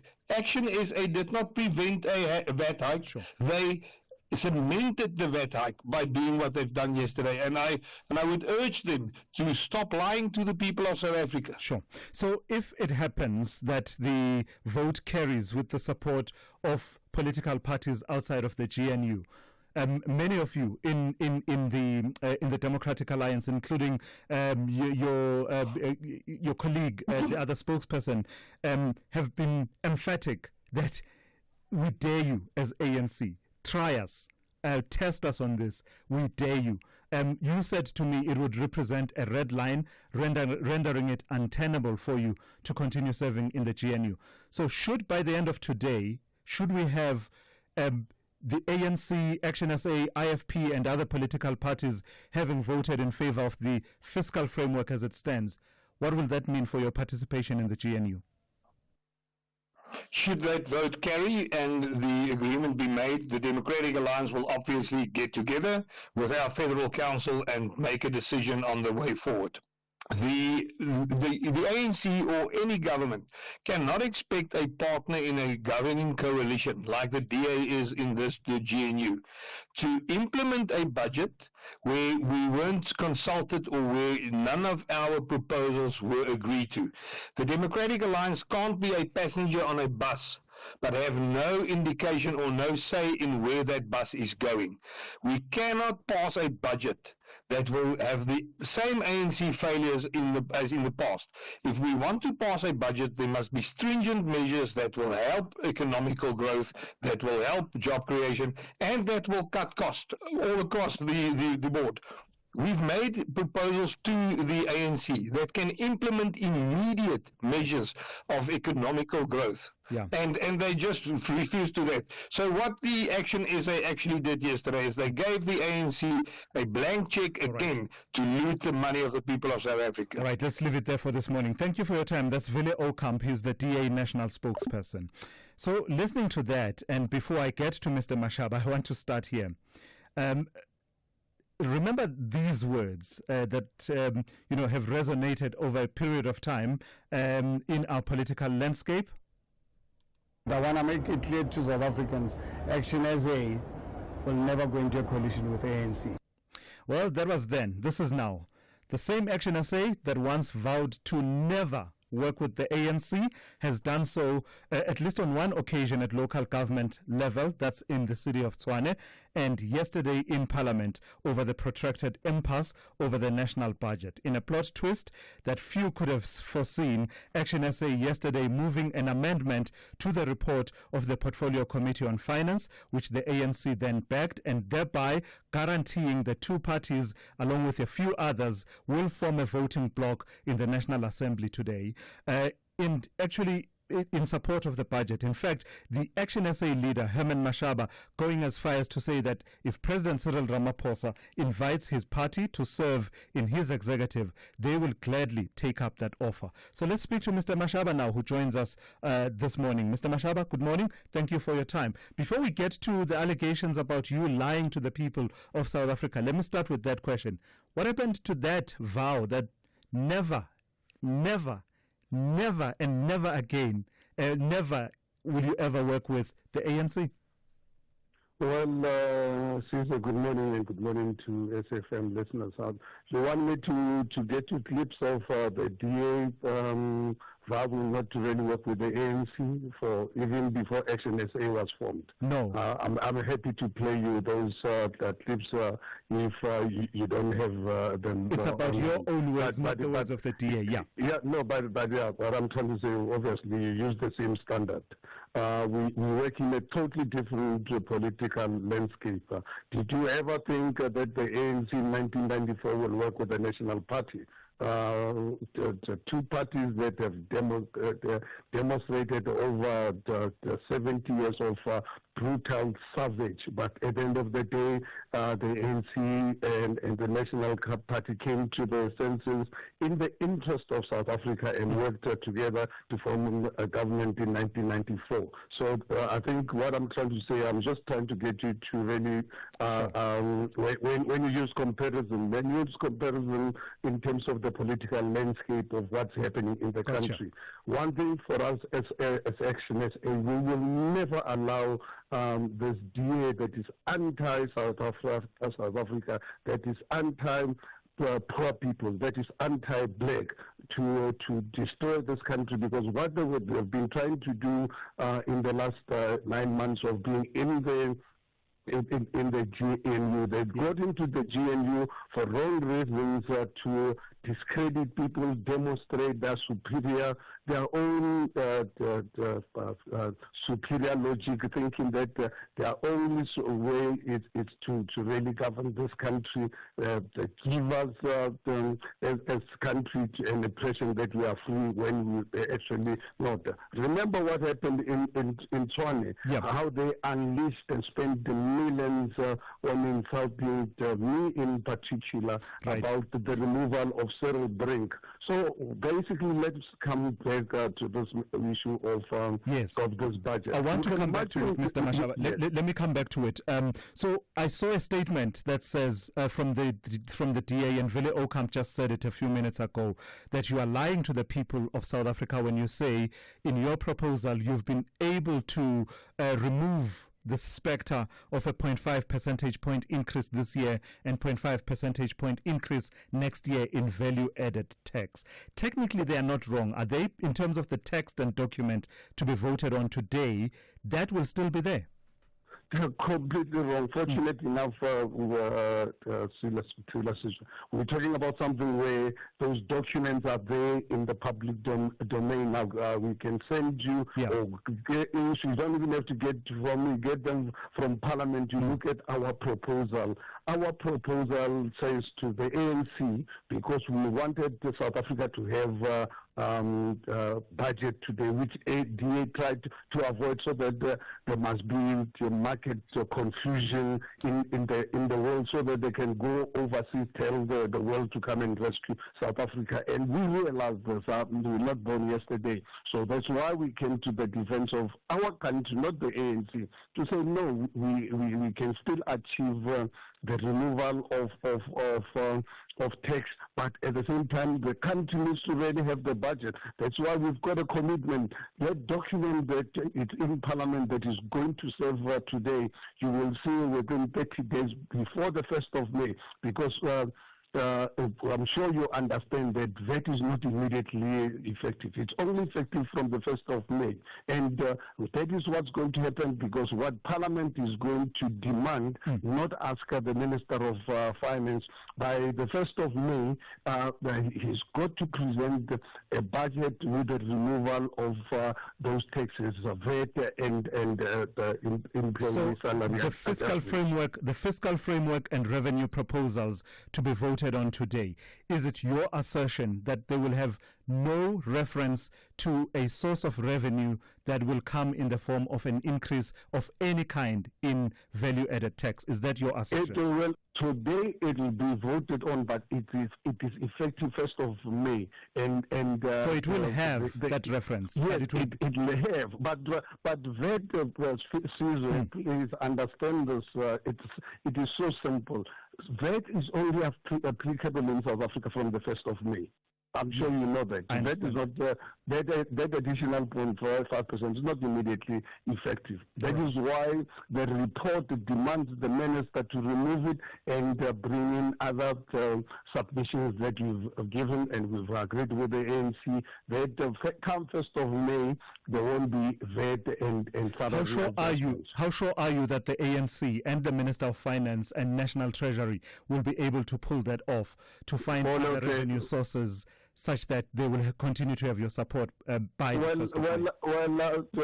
Since we're not really playing games, we're not the enemies of South Africa. We're not the party that would go internationally go and tell South Africa that there's genocide, there's widespread confiscation of land. We're patriots. This is our country which we love. That is why we will do everything possible to protect it. So it is for that reason with the ANC, because we did not want the DA to plunge the country into a financial crisis, because that's what they wanted to achieve, to make sure that come Wednesday there's no budget, so that they can go to the international partners saying, no, these people cannot govern, therefore please come in and assist us, including having the Western Cape as independent. We saw what was coming, and we decided and we consulted with both ANC lawyers and Action SA lawyers. This is fully within the law. By the 1st of May, we can assure people of South Africa they are not going to be imposed by extra taxes or VAT and the salary adjustments. Lastly then, Mr. Mashaba, let me ask you, the ANC is talking about the potential and possibility of what it calls a reconfiguration of the government of national unity. And many people have read it to mean that you might be invited to serve in the executive yourselves as Action SA. I've been astounded by your answer to that question. State it for us clearly once and for all. If you are invited to be part of the government of national unity, is that something you will take up? Well, I think fortunate enough, Sizwe, last Monday we issued a press statement to that effect that if other parties who are in the government of national unity are not prepared to support their own budget, they've been in government for 9 months. There's not a single policy that actually come out with policies that's going to promote the economic development of South Africa. Nothing progressive. The only thing we witness is actually political parties demonstrating who's the best, who's got a better thinking capacity, international travel. So what we said, the only way we're going to support this is we said let's give the nation, the GNU an opportunity to make sure that... Mr. Mashaba, I'm running out of time, but what's the answer to that question? If invited, will you take up that position? Yes, what we said, I'm trying to get you to understand that we are on record that the only way we're going to assist the ANC, we are not going to assist the ANC and people who reject the budget but want to execute that budget. It has never happened anywhere in the world. So if the DA is not prepared to pay to support this budget, they must walk and they will see South Africa will prosper with or without them. So it is up to the DA. In fact, my advice to them, this is the prerogative of the president. I'll advise the DA, let them walk because the situation with them is untenable. All right. Thank you for that. That's Herman Mashaba, the leader of Action SA. This is SAFM Sport with Zai Khan. My apologies, I'm a bit late for you, partner. Tell me about Orlando Pirates snatching a crucial win over MC Algiers. Yeah, they were late, but they got it. Their goal in the end. Late like me. Yeah, Mahau and Kota. Better late than never. But you know what? With just 4 shots at goal compared to 21 from Algiers, I think also the big talking point remains the absence of star winger for Pirates Monapule Soleng. The 26-year-old trained with the squad but was nowhere in the matchday lineup, adding more fuel to speculation about his future. Now, Sundowns halfway through to the CAF Champions League semi-final, but their coach Miguel Cardoso says it wasn't their best performance. Sundowns edging Esperance de Tunis 1-0 at Loftus. And more brain is exactly commitment between the plan and the intention to keep on doing. I think we made very good 20 minutes from the second half, where we found the spaces and we took the ball on the spaces because the spaces were there, but we were not taking the ball there. And from there we created moments and more involvement in the last part of the pitch. It's in a situation like that we scored. Now, elsewhere, Nottingham Forest boss Nuno Espirito Santo over the moon following his side's 1-0 evening win over Manchester United in the Premier League. the noise, the belief, the help that they give. We cannot thank them enough. We have to realize how hard it was the game. It was very tough for us, very tough for us. We started very well, but after that I think we lost control of the game. United started creating many problems, then comes the injury. I think we adjust good, but started well the second half. We create some situations that we can, but didn't finish the actions, and the end was about heart, and these boys have it. And finally, cricket. There's a major change at the helm of the Proteas men's cricket. White ball coach Rob Walter has resigned, citing personal reasons, and stepping in will be the test coach Shukri Conrad. All this and more unpacked at the top of the hour. I'm Zai Khan. Good morning. In the headlines, the EFF says it has written to the National Assembly Speaker Toko Didiza to request the urgent withdrawal of the report on the 2025 fiscal framework in the House this afternoon.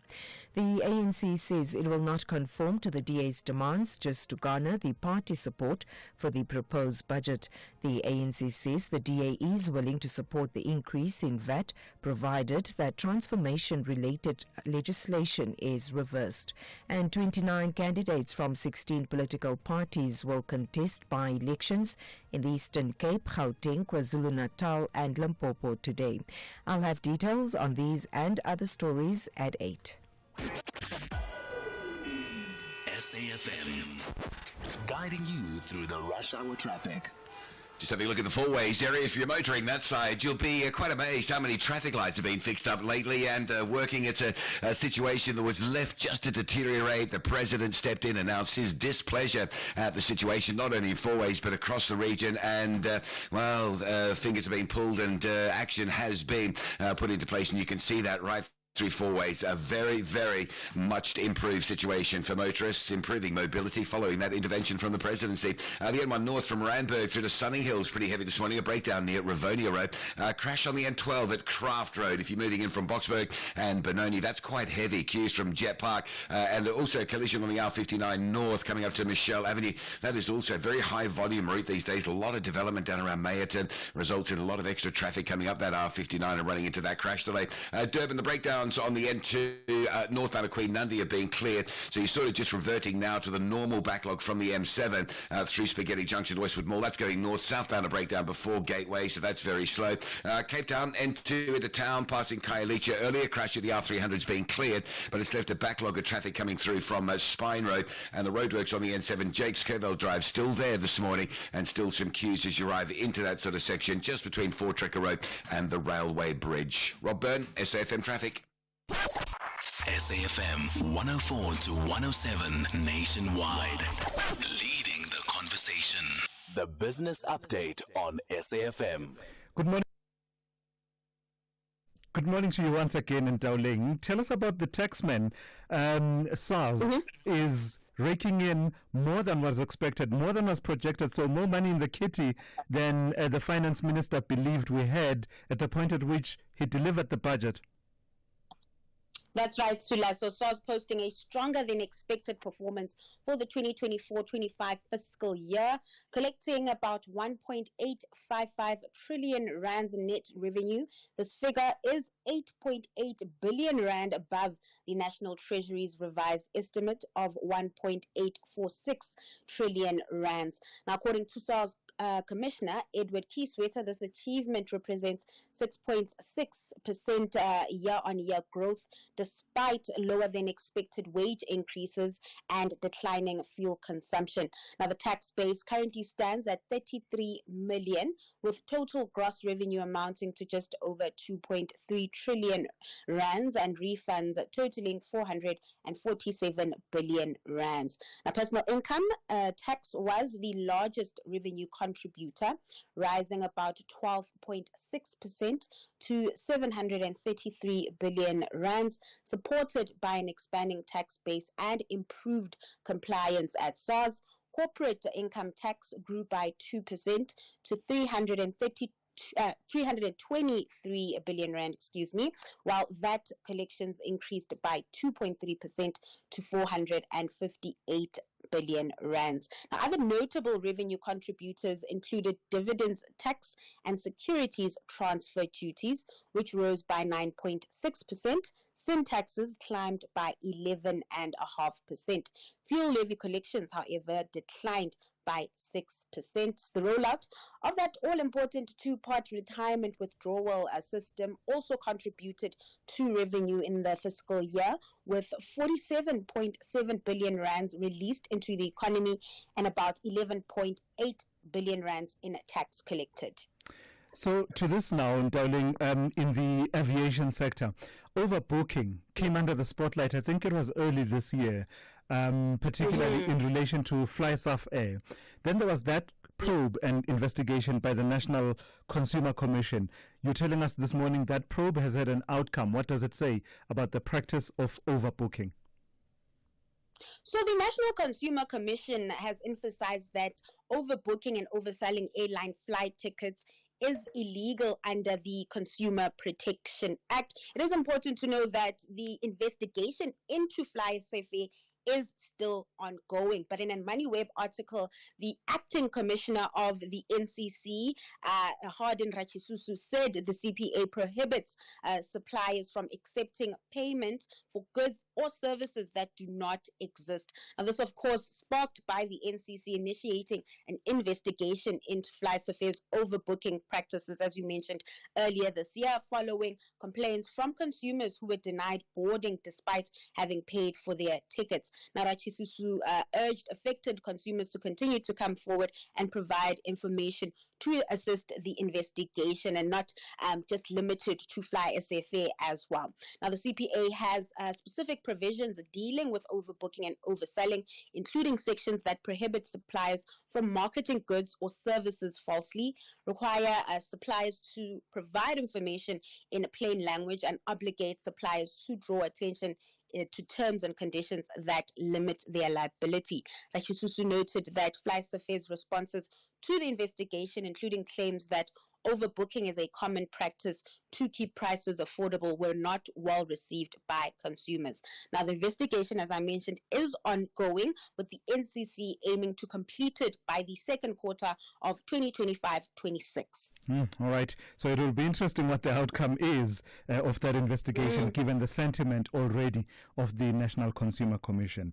Finally, Dowling, give us another roundup of market activity here at home and elsewhere in the world.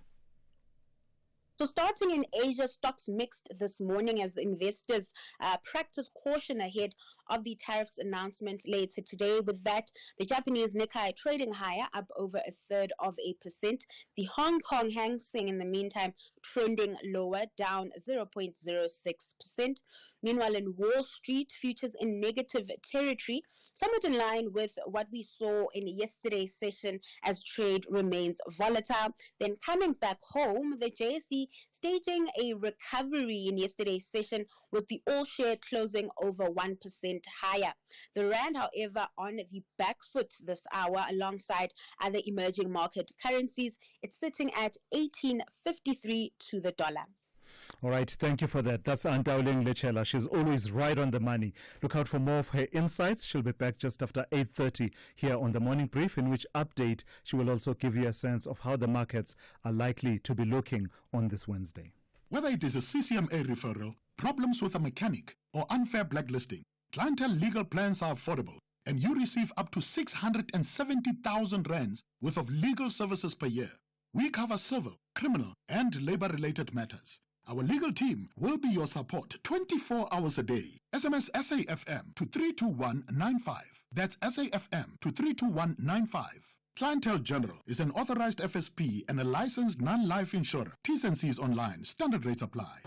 The Hammers want to ease off the pressure with collection of 3 points at the London Stadium to rise from the bottom half. We picked out Socek, and there is the goal! And he's scored a few this season!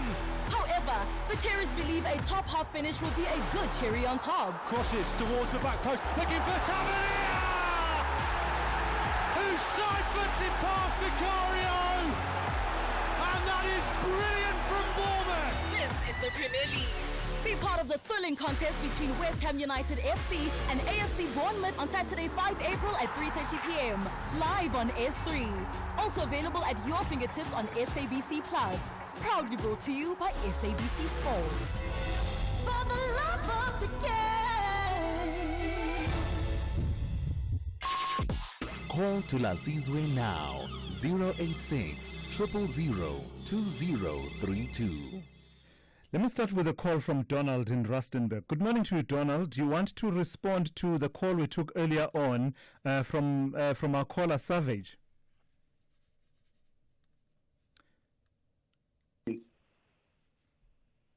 Donald? Hello. Yes, we can hear you. Please go ahead. Yeah. Good morning to you, Silas, and the brilliant team behind the scenes. Good morning. The brilliant team says good morning to you. All right. I just want to respond to my brother, Savage.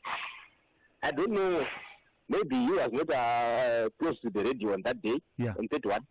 But on SAFM, only SAFM radio, they were like, on his show, there was Cleo Musangendava commenting on the issues of what was happening there back home. On Oliver Dixon's show, there was a Blessing Vava commenting on the same. I don't know who was Savage, because it's like each and every show, from morning to there was someone from Zimbabwe or an activist or a lawyer or what who was commenting about what was happening. So I don't know who was Savage. Maybe Savage was away from the radio that day.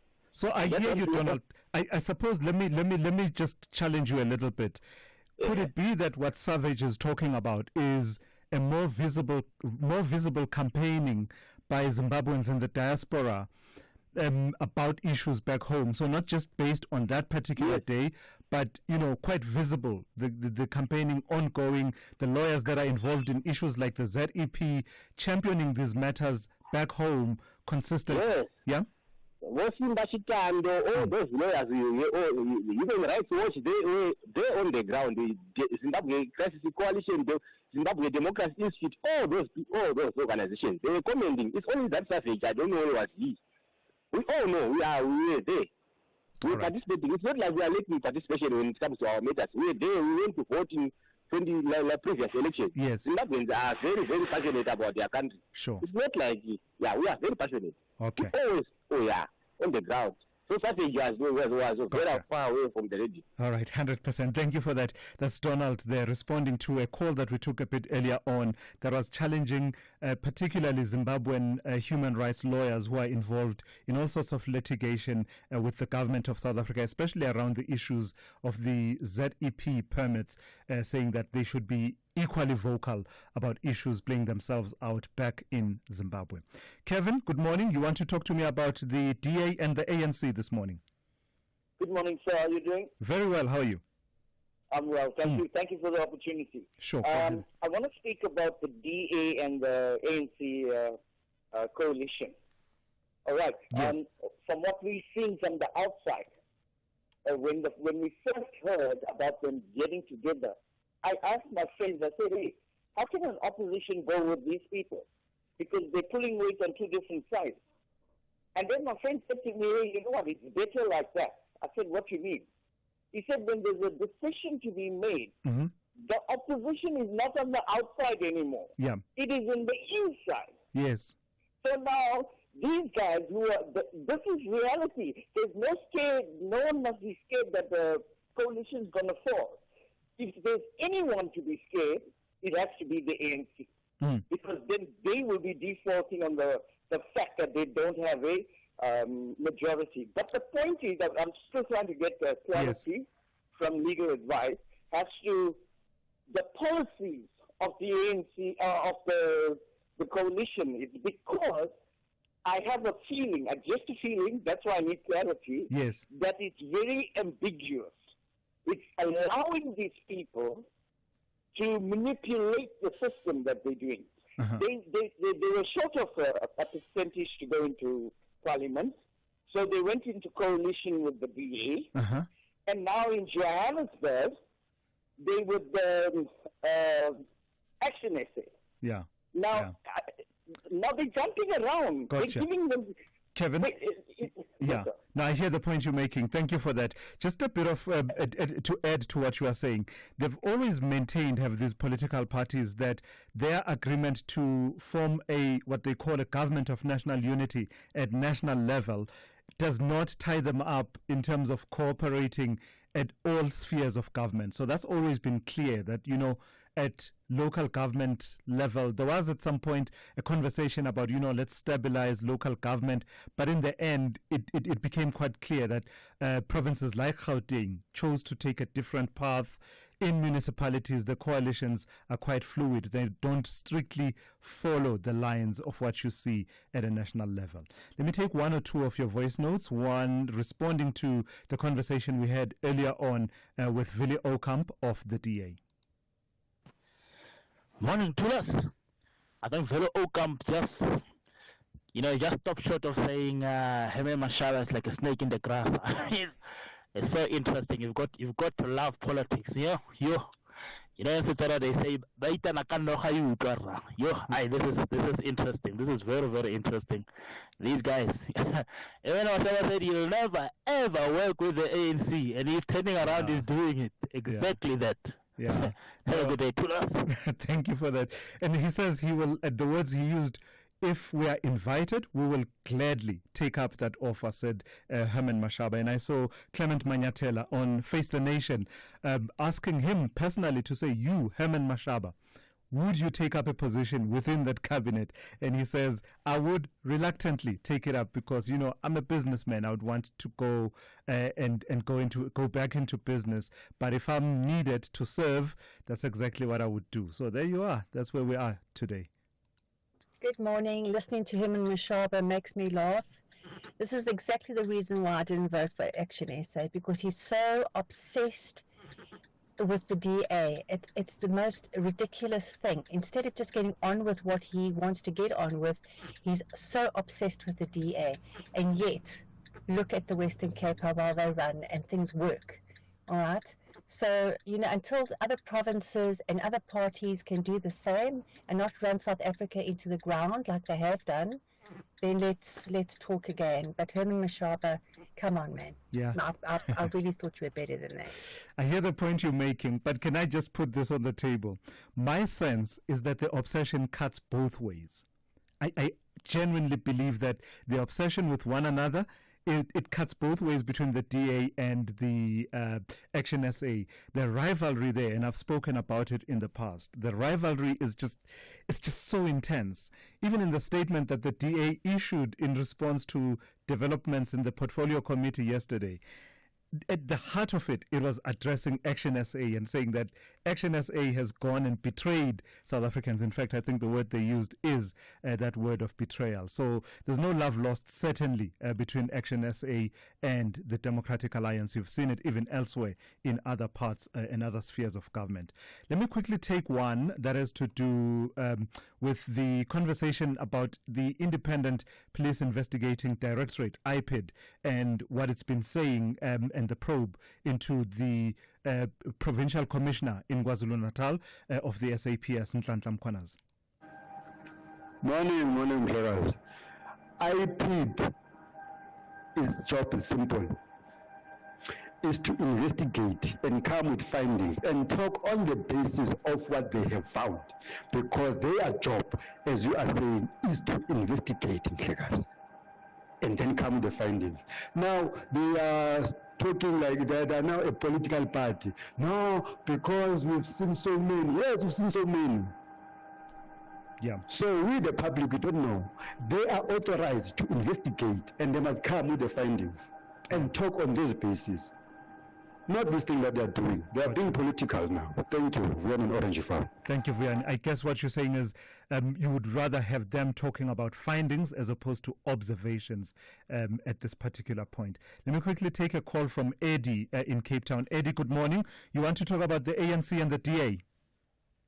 Yes, Thulasi. Good morning and good morning to the listeners. Yes, Thulasi, since May elections, I've seen like DA is being dealt very badly because ANC never won the majority of the vote, and they never made even to the 50%. They fell, I think they were around 42, if you're not wrong. So the next party that followed ANC was the DA, So now that means the ANC, the only party that people loved in the country were the ANC and the DA. So the others followed after that. So the government that they were supposed to form was for sure supposed to be the DA and the ANC and the DA. You know, in that way, that even the demand that the DA was making of the vice president that should come from the DA, it was true. Because, I mean, ANC should not dominate as if ANC won above 50%. If we can combine the votes of the ANC and the DA alone, they have the majority in the parliament, you know. But the ANC is behaving as if maybe it won. So it's controlling the GNU. It's taking DA as any other party that is part of the GNU. But DA is not as any other party that is part of the GNU. DA is special from other parties because it won. It was next to the ANC. All right, Eddie, thank you for that. That's Eddie in Cape Town there. We'll make more time for more of your calls and your WhatsApp voice notes a bit later on in the show. SAFM, guiding you through the rush hour traffic. Another crash on the N12 this morning following yesterday's big multi-vehicle pile-up just after Edenvale. This morning's collision is by a Craft Road, and that's pushing a traffic queue back towards the Jet Park area. If you're coming in from Boksburg and Benoni, it is slow. N3, a breakdown at Heldenay, so delays coming from the Elands interchange area. And the N1 North between Randburg and the Rivonia Road exit quite slow. It looks like a probable broken down vehicle on that section, just up by that Rivonia off-ramp. Crossing to Durban, the breakdown we had at Queen Nandi Drive, which backed everything up. That has been cleared. So the N2 North this morning is looking actually pretty good. A little bit of a slowdown getting up through Westwood Mall, but rather than heavy, it's just a bit of a slowdown. The N2 South is bad, though, coming in from the airport, a breakdown before Gateway. So from Sabaya, there's quite a heavy backlog as you work your way into a single lane to get past that. Ashburton up to Market Road, heading into Pietermaritzburg, slow go as well. Cape Town, crash on the N2 inbound at Khayelitsha. That's all being cleared up. It's a pretty easy run through Cape Town. A couple of issues around Tableview, though. Coming out of Tableview on Marine Drive, it's slow to Sunset Beach, then queues down to Woodbridge Island, and the Kuiberg Road is quite heavily backed up, passing the refinery, moving up towards Bloberg Road and through towards Killarney Gardens. And just while we're in Cape Town, if you've forgotten or haven't yet registered, it is this weekend that sees the Two Oceans Marathon event. The marathon, the main event, with road closures on Saturday, and that's followed up by the half marathon on Sunday. The closures between sort of southern suburbs and the South Peninsula area, both the days. Rob Byrne, SAFM Traffic. Night Talk with Oliver Dixon. You and I have a country to build, difficult conversations to have, solutions to find, and stories to tell. Join me, Oliver Dixon, on Night Talk every Monday to Thursday from 10 p.m. to midnight. Paying too much for your car insurance? You could be, but you'll never know until you shop around. Switch to Outsurance and you could save big every month. Pinky, a 60-year-old woman, is a real Outsurance client who saves an unbelievable 870 Rand a month on her 2020 Kia Seltos 1.6. Now, that's what I call a real deal. Why pay more? Switch and save today. SMS out to 30754. That's out to 30754. With Outsurance, you always get something out. A licensed insurer and FSP. T's and C's online. Big stories of the day. Hashtag the morning brief.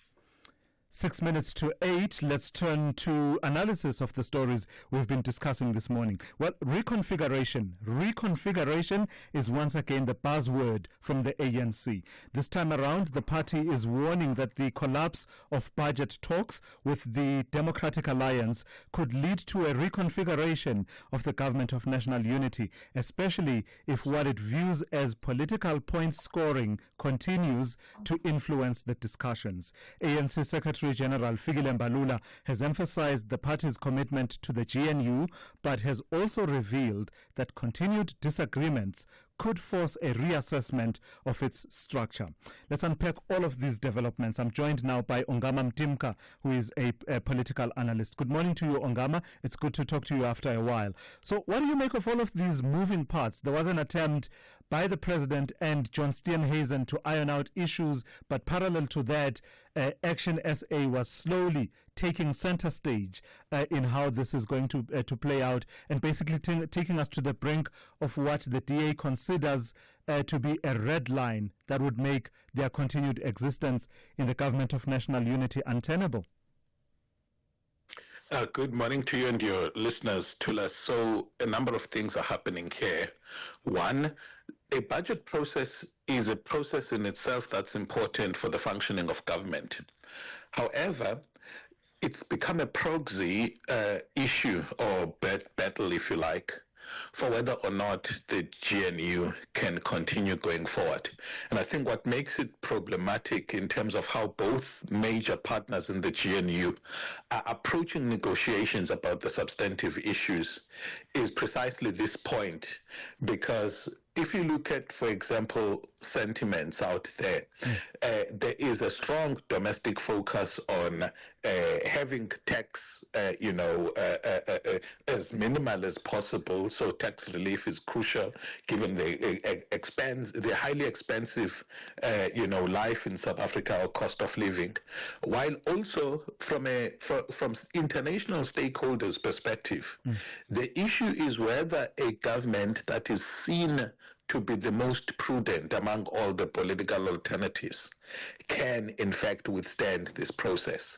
And I think that there's a mutual, based on the reports this morning, there's a mutual appetite both from the DA and the ANC, at least in terms of their public rhetoric, to say, Dala what you must, let's if we are not agreeing, we both share an idea that that would mark the end of this GNU.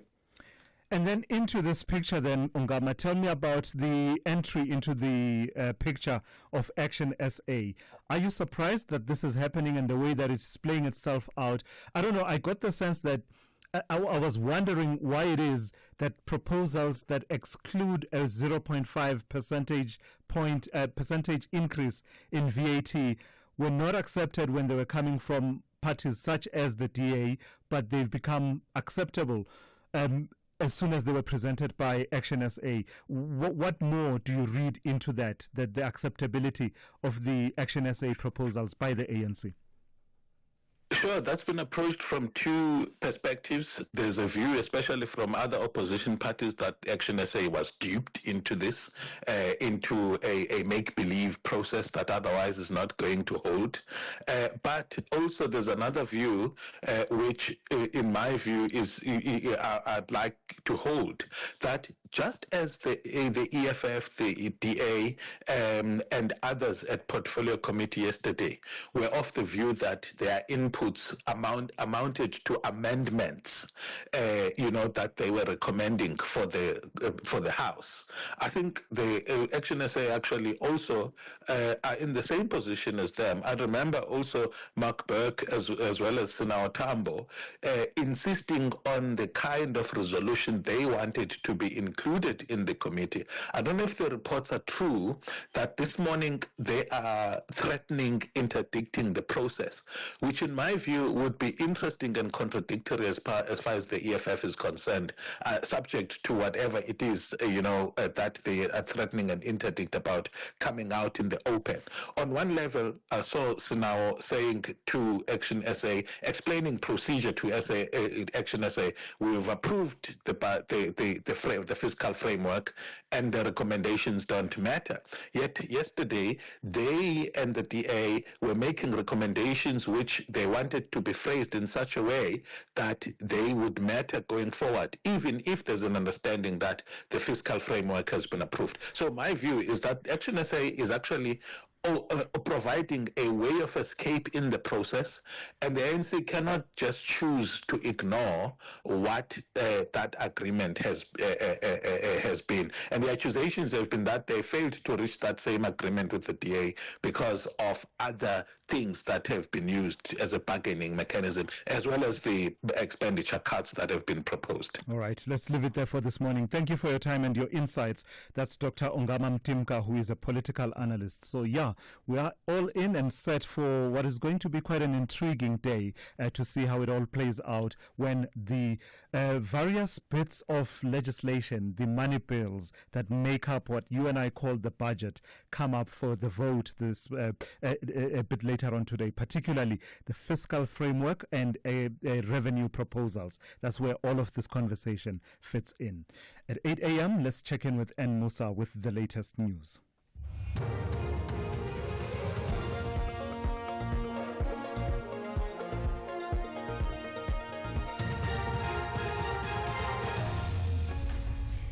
In our top stories, EFF requests fiscal framework report be withdrawn and ANC rejects DA's demand in support for the proposed budget.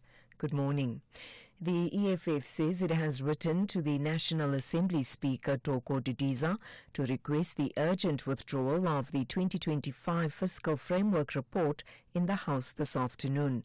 Yesterday, the Standing Committee on Finance adopted its report on the budget Finance Minister Inoko Dongwana tabled in the National Assembly last month. The report had action essays recommendations. They include giving Treasury 30 days in which to come up with alternatives to tax hikes and scrap the 0.5 percentage point increases in VAT and adjust personal income tax brackets. The report is due to be tabled and debated in the House this afternoon. MPs will vote on whether to adopt the report or not. EFF MP Sinau Tambo. I think if any political party, and as the EFF will also reserve that legal right to approach the courts if necessary, the report that has come out of the Standing Committee of Finance now would not stand in any court of law. Like I can say so confidently, because there was a complete lack of appreciation for the legislation that guides the adoption of a budget, that guides the adoption or amendment of the budget, and they convoluted the process between a committee report that makes suggestions to the National Assembly and the fiscal framework and policy proposal, revenue proposals that ought to be amended by the Standing Committee on Finance. Meanwhile, the ANC says it will not conform to the DA's demands just to garner the party's support for the proposed budget. The ANC says the DA is willing to support the increase in VAT, provided transformation-related legislation is reversed. The ANC says it will not back down on transformation. The party's national spokesperson, Mahlengi Bengu Mutsiri. A number of the demands that the DA had made are matters that are not within the purview of the budget. Matters related to transformation policies of our country, redress policies. Even in the statement of intent to which they appended the signature of the DA, there's a very clear expression there. There's a clause that refers to the fact that getting into GNU, we're going to continue with the task of transforming South Africa. So I find it very curious that we can use the budget to negotiate for things that are outside the remit of the budget. 29 candidates from 16 political parties will contest by-elections in the Eastern Cape, Gauteng, KwaZulu-Natal and Limpopo today. Many residents want to see an improvement in the delivery of basic services such as water and sanitation. The Electoral Commission has encouraged all eligible voters in participating wards to cast their votes. A 15-year-old girl who's seeking justice after a teacher allegedly raped her at a school outside Mbombela in Mpumalanga was among residents of Mbombela who took to the streets yesterday to call for justice for a 7-year-old girl who was allegedly raped in Matatiele in the Eastern Cape. The 15-year-old girl says her attacker was arrested and released last year. Further afield, and finally, British police say 23 more women have come forward to say they were victims of a serial rapist who was convicted last month.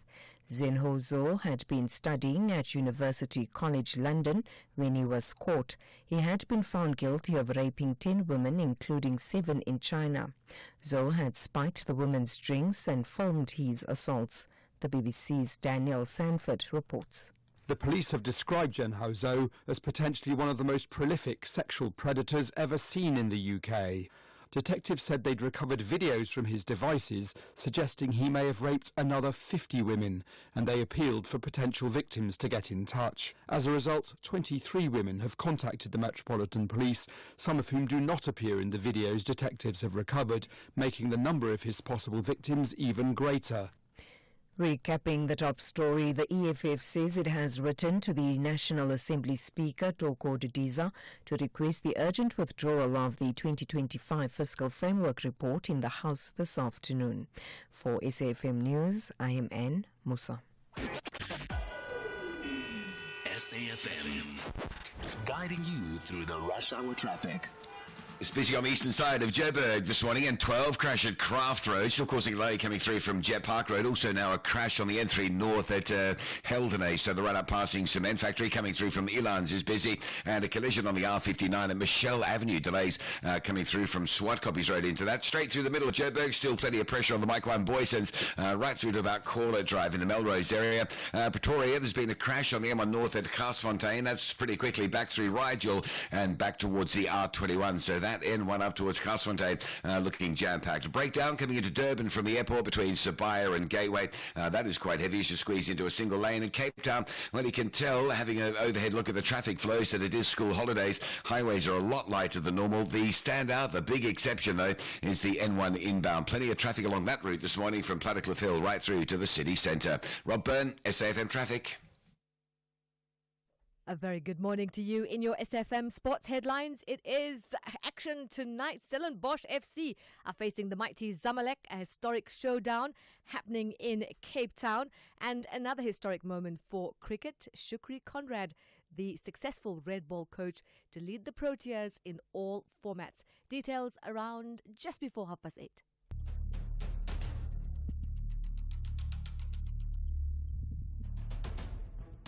The Morning Brief with Thulasizwe Simelane. Weekdays, Monday to Friday, 6 to 9 a.m. The Morning Brief with Thulasizwe Simelane. Weekdays, Monday to Friday, 6 to 9 a.m. 7 minutes after 8 on this Wednesday. Hey, good morning. It's great to be in your company. I'm Thulasizwe Simelane. We are into the third hour of the morning brief here on SAFM.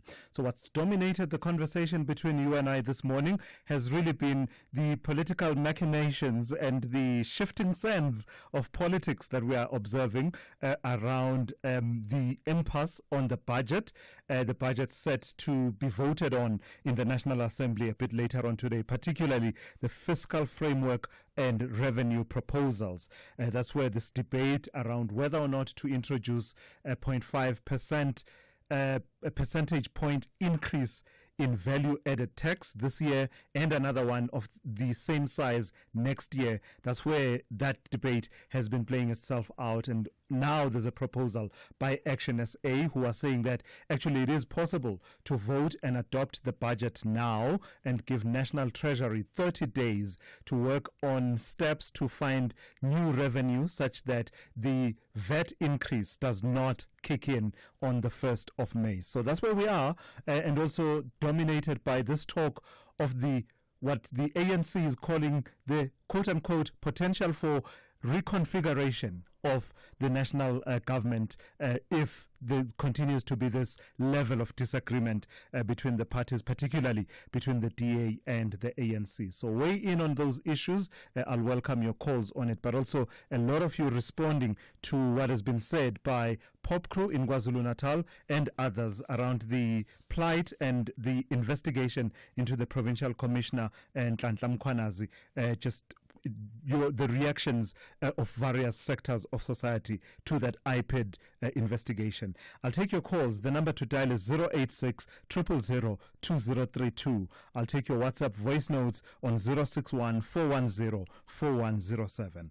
In the next few minutes, I'll be in conversation with Edward Kiswetter, that is the South African Revenue Service SARS Commissioner. We'll be talking off the back of what is, the equivalent of a bumper harvest, right? If you were to use agricultural terms, a bumper season for SARS in terms of the revenue that they've been able to collect in the 2024-2025 financial year. The SARS Commissioner on standby to talk to me and explain how they were able to achieve all of that and what the potential implications are for what the shortfall is for the budget that is currently being debated. That conversation coming up in the next few minutes.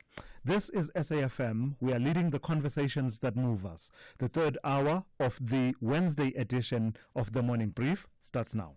Get unbeatable football odds with SuperSport Bet. From derbies to title deciders, our Super Boosts give you boosted odds you won't find anywhere else. Switch today and get a 100% deposit match up to 5,000 Rand. Supersport Bet is licensed by the Western Cape Gambling and Racing Board. Bookmaker license 10191097. No persons under the age of 18 are permitted to gamble. Winners know when to stop. National Responsible Gambling Program toll-free counseling line 0800 006 008 or WhatsApp help 076 675 0710. What is your money doing right now? Is it lazing around in that other account because you're not sure where to move it for premium growth? Well, let's make it work hard in a Standard Bank Money Market Select investment account, where we'll grow it with a nominal interest of up to 7.9% on a minimum deposit of 100,000 Rand. Plus, you get access to your funds anytime. Open yours online or on our app today. Standard Bank is an authorized FSP and registered credit provider. T's and C's apply. Big stories of the day. #The Morning Brief. 11 minutes after 8, let's turn our attention to the story. Where to find additional revenue to fund government programs may be at the heart of the political and legislative stalemate over the national budget, but it can't be said that that's on account of the tax revenue collector slacking off. The South African Revenue Service says that it has exceeded expectations in its 2024-2025 fiscal performance, collecting 1.85 trillion Rand in net revenue. SARS surpassed the National Treasury's revised estimate by 8.8 billion Rand. So how exactly did they pull this off, particularly in the context of anemic economic growth? Let me speak now to Edward Kisweta, the SARS Commissioner. Good morning to you, Commissioner, and thank you for your time. So certainly not slacking off. Am I correct in reading this as this is above what the Minister of Finance would have projected as of the 12th of March when the budget was presented? You've collected 8.8 billion Rand more what he believed you were going to be able to collect. Indeed, Thulasizwe, nice talking to you again. Almost 9 billion more, and year on year, 114 billion Rand growth. Now, for us to grow our revenue by 114 billion year on year is indeed credible, given the fact that most of the economic variables are down based on where we thought it would be a year ago. So GDP is down, wage growth is lower than expected, imports have declined, the consumption of fuel oil has reduced, fuel levies. So all of the indicators are trending down. There are two things that I want to point out that brings and yields the positive result. The first is the policy decision to permit withdrawal from the retirement so-called two-pot system has yielded more than what we thought it would yield. To date, South Africans have withdrawn over 47 billion Rand from the kitty, and that has contributed 11.8 billion Rand of tax. We initially thought that would be somewhere between 5 and 6, so almost double. Yeah. So we have also used the opportunity to issue debit orders for about 820 stop orders for about 820 million Rand of debt that withdrawers already owe SARS, and we say, before you get this money, please settle your debt with SARS. So that has been positive, and that came into the second half of the year. The additional money into the economy also always has a positive effect. Yeah. So that's the one positive. But the most important contribution, which I say with great pride, yes, is the efforts of the 13,000 employees in SARS who work hard every day to resolve outstanding debt cases, to do tax verifications, to do audits, investigations, some standard, some complex, and collectively this work have yielded 301 billion Rand, which represents a 15.8% growth year on year and makes up just more than 16% of the revenue that we have collected. So in terms of the breakdown on the types of taxes from which you were able to realize this revenue growth, Commissioner, personal income tax continues to be the largest contributor. Now, someone might ask why it is that you in your assessment, corporate tax growth has remained modest. Why is that? Is it a factor of the economic performance, the performance of corporates in the country, or is it a factor of you as SARS not really going after the corporates as much as you are going after the personal income tax payers? Well, that last point, Thulasizwe, let me dismiss it immediately, because nothing could be further from the truth. We act without fear, favor, or prejudice, and I think our record speaks to that. What has happened in the corporate sector is we still have not seen a recovery in the mining sector. Mining is down 54%, and mining is still a huge contributing factor in the South African economy, which has muted corporate tax growth, especially year on year in the large corporate sector. We have found, though, that because also they are those sectors are very dependent on the logistics industry. Most large corporates have largely mitigated the electricity supply risk by becoming self-reliant in electricity generation, and we've also seen better performance from Eskom. The big beneficiary there are small and medium businesses who are more reliant on that. But the transport logistics sector has not recovered, and that still constrains production. It still constrains movement. So the corporate sector growth has largely reflected the constraints in the logistics sector, but also just overall the huge impact on mining. So, Commissioner, in terms of where we have found significant growth because of the factors that I have spoken about is in personal income taxes, which has obviously grown at 12.6%, but within that is the contribution that has come from the two-pot retirement system. So where does this larger than expected, than initially projected revenue leave us in the conversation around the need for additional tax revenue, particularly in the form of the VAT increase of 0.5 percentage point, 0.5% this year and 0.5% next year?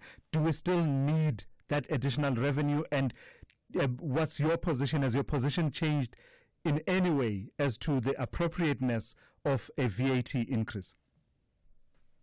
Let me just first say that the decision of what the final budget will look like is now in the hands of Parliament, and that's what our democracy dictates, and we are perfectly comfortable that that process will confirm our budget as is required, and so we leave that to the representatives of the people to decide. Sure. What is our view? Our view has never been specifically about a specific increase in VAT or any other tax. Our view more generally is consistent, and it's not a new view, it's a view that we have shared across the 6 years, certainly of my period at SARS, is that when a Minister of Finance considers any increase in a tax rate, that he or she has to understand that it is not a free choice. It has a multiplier effect on the economy. Generally, it's an adverse effect on the economy because you're taking money out of the economy that stifles growth. You potentially introduce inequity into the system, which affects compliance, because people will live within their means and they will try and minimize their tax and find ways, and then it just becomes harder to collect those taxes. So we have that has been our position, and that position stands, and therefore we say to the Minister, balance that view with a more efficient administrative function or execution of the mandate of SARS. What fuels that? Firstly, we know that SARS is suboptimally invested in. We know that the funding of SARS has progressively been worsened, and that the more recent adjustment by the Minister has not adequately compensated for the original reduction in SARS allocation. What happens is there is huge stock of undisputed debt that remains undercollected. There is debt that is in dispute. Collectively, the debt of almost $500 million. If we were just 30% successful in collecting that debt, we could add another 150 billion to the fiscus. Sure. And you then have 154 million outstanding returns. All of them have value. And so if this year, we have said, give us the 2 billion rand and we'll focus a debt recovery program which will bring short-term revenue results, but at the same time, begin to modernize the system of SARS. We've seen the benefit of modernization across this. We've seen the benefit of the deployment of data science and artificial intelligence. If we accelerate the investment in SARS, this is the most sustainable way to address the fiscal integrity that South Africa has been struggling with. Commissioner, thank you for your time this morning. That's the SARS Commissioner, Edward Kisweta. They're weighing in on this year that SARS is reflecting upon, where they've been able to raise more revenue, even more than what the finance minister had projected as of March the 12th when the budget was presented in Parliament. Call Thulasizwe now, 086 000 2032. All right, let's take some of your calls and your WhatsApp voice notes. Let me start with the calls first. Let me go to Solomon in KwaZulu-Natal. Good morning to you, Solomon. You want to talk to me about the DA this morning? Yes, good morning to Thulasizwe and good morning to your listeners. Yes. You see, DA will never disappoint in its Machiavellian workings. It claimed when opposing the 0.5 VAT increase that it is aligning itself with the poor of South Africa. As such, it cannot allow that the government increase VAT at that rate. But initially, it should have said that it wants to use that as a bargaining mechanism. It has problems with the Bella Act, expropriation, and BEE and other policies that are being pursued by the government. I see this as defeat from the DA, but I'm not surprised, you see, because they always run this false notion that everything is working out okay in Western Cape when it's not. The measure for me in that context is the situation under which people are living in Crossroad, Khayelitsha, and so on. That should be the measure, not places where rich people live.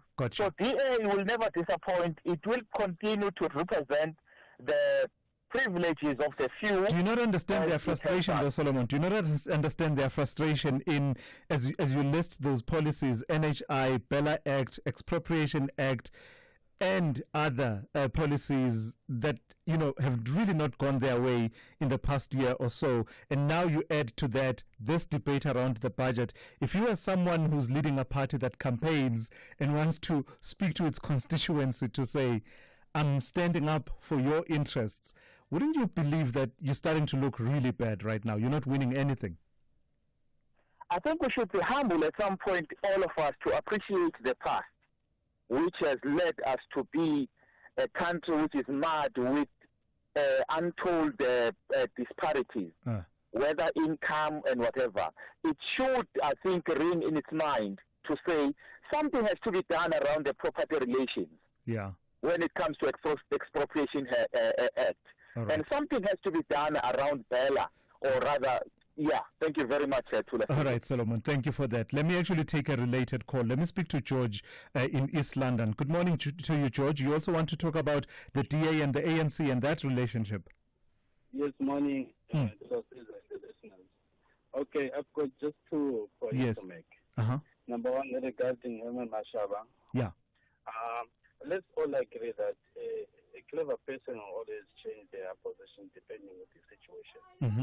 In the past, the white government never agreed that the black government will exist in South Africa. But due to the circumstances that prevailed, that specific time, they agreed and they changed their position. Same applies to Herman Mashaba and everyone else. We must always assess the situation and change accordingly. We cannot... So never say never, yeah?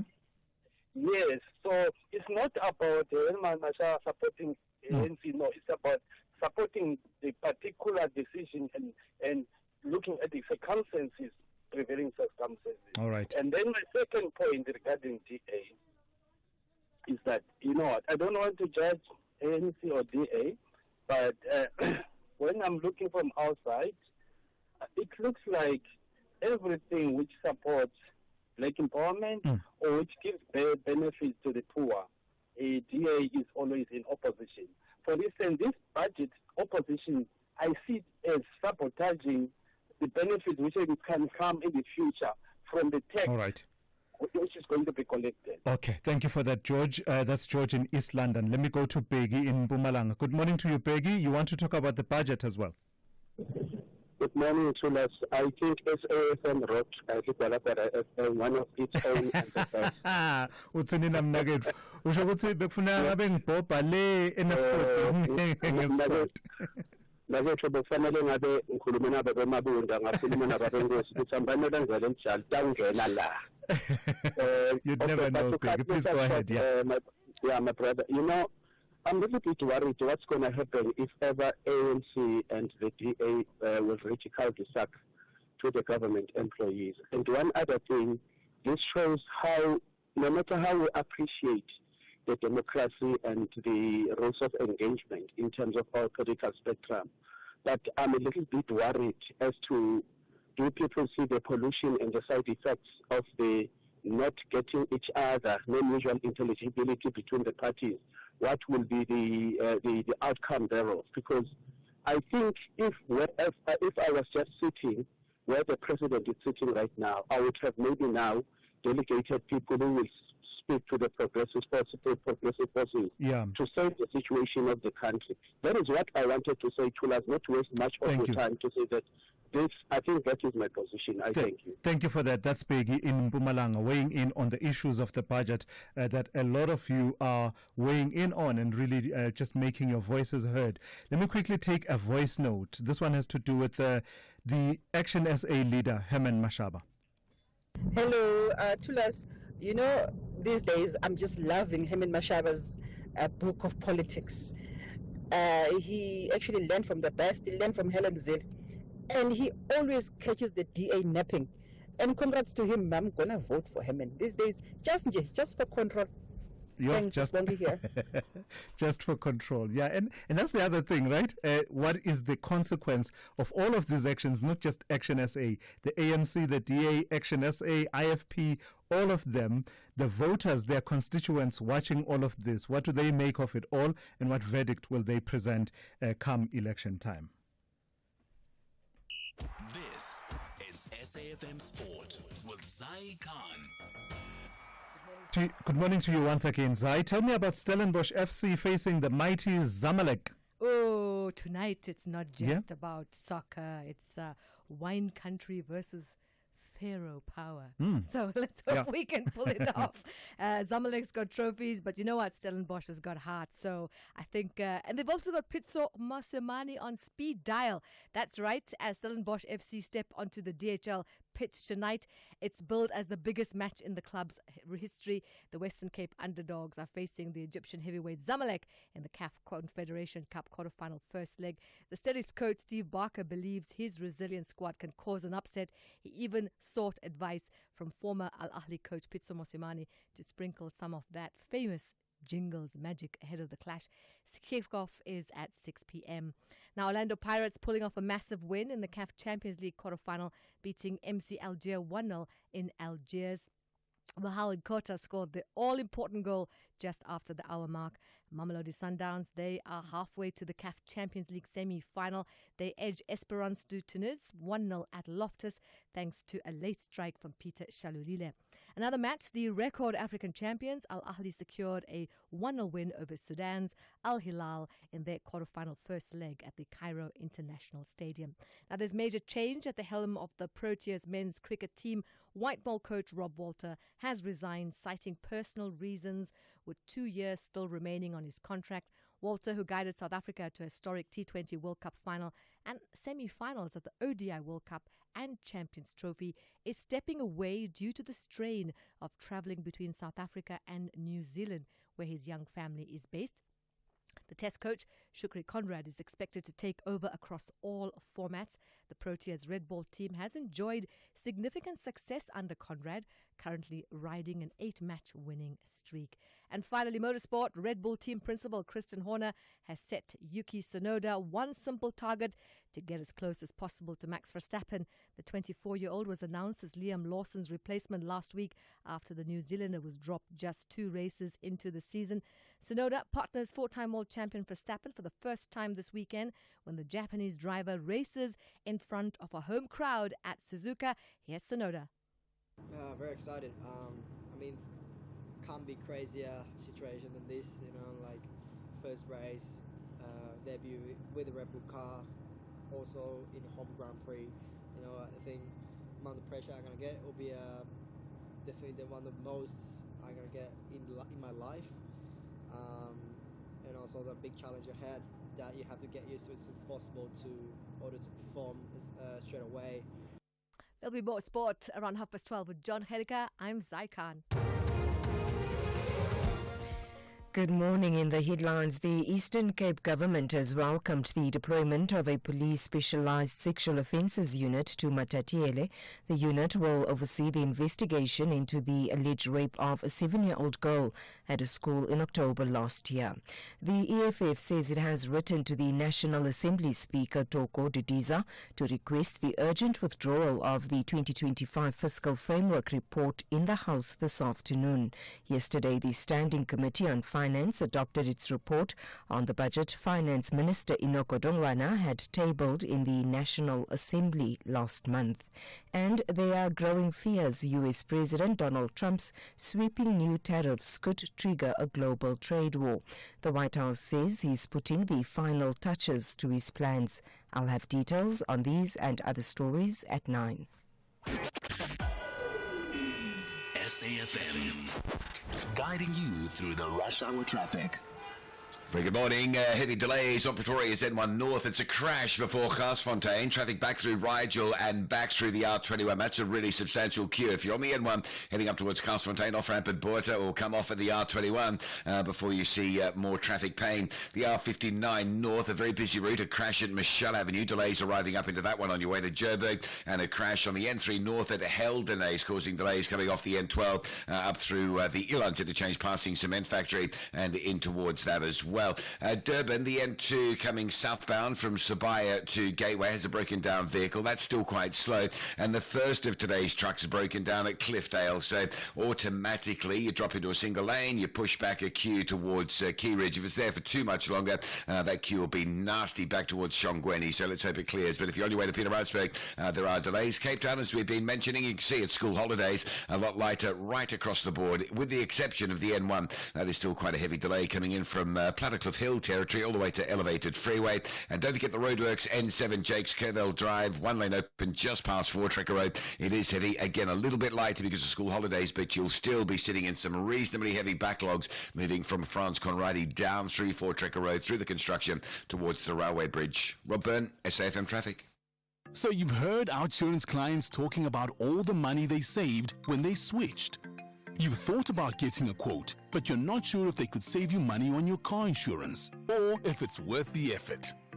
Well, make today the day you get an OutSurance quote. SMS out to 30754. That's out to 30754. If OutSurance can't beat your car insurance premium, ask them for 500 Rand cash. And make that 1,500 Rand cash if you've been claim-free and with the same insurer for 3 years.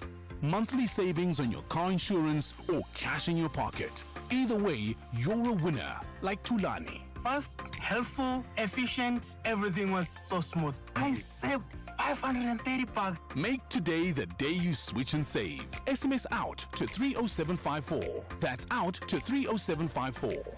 With Outsurance, you always get something out. A licensed insurer and FSP. T's and C's online. The Business Update on SAFM.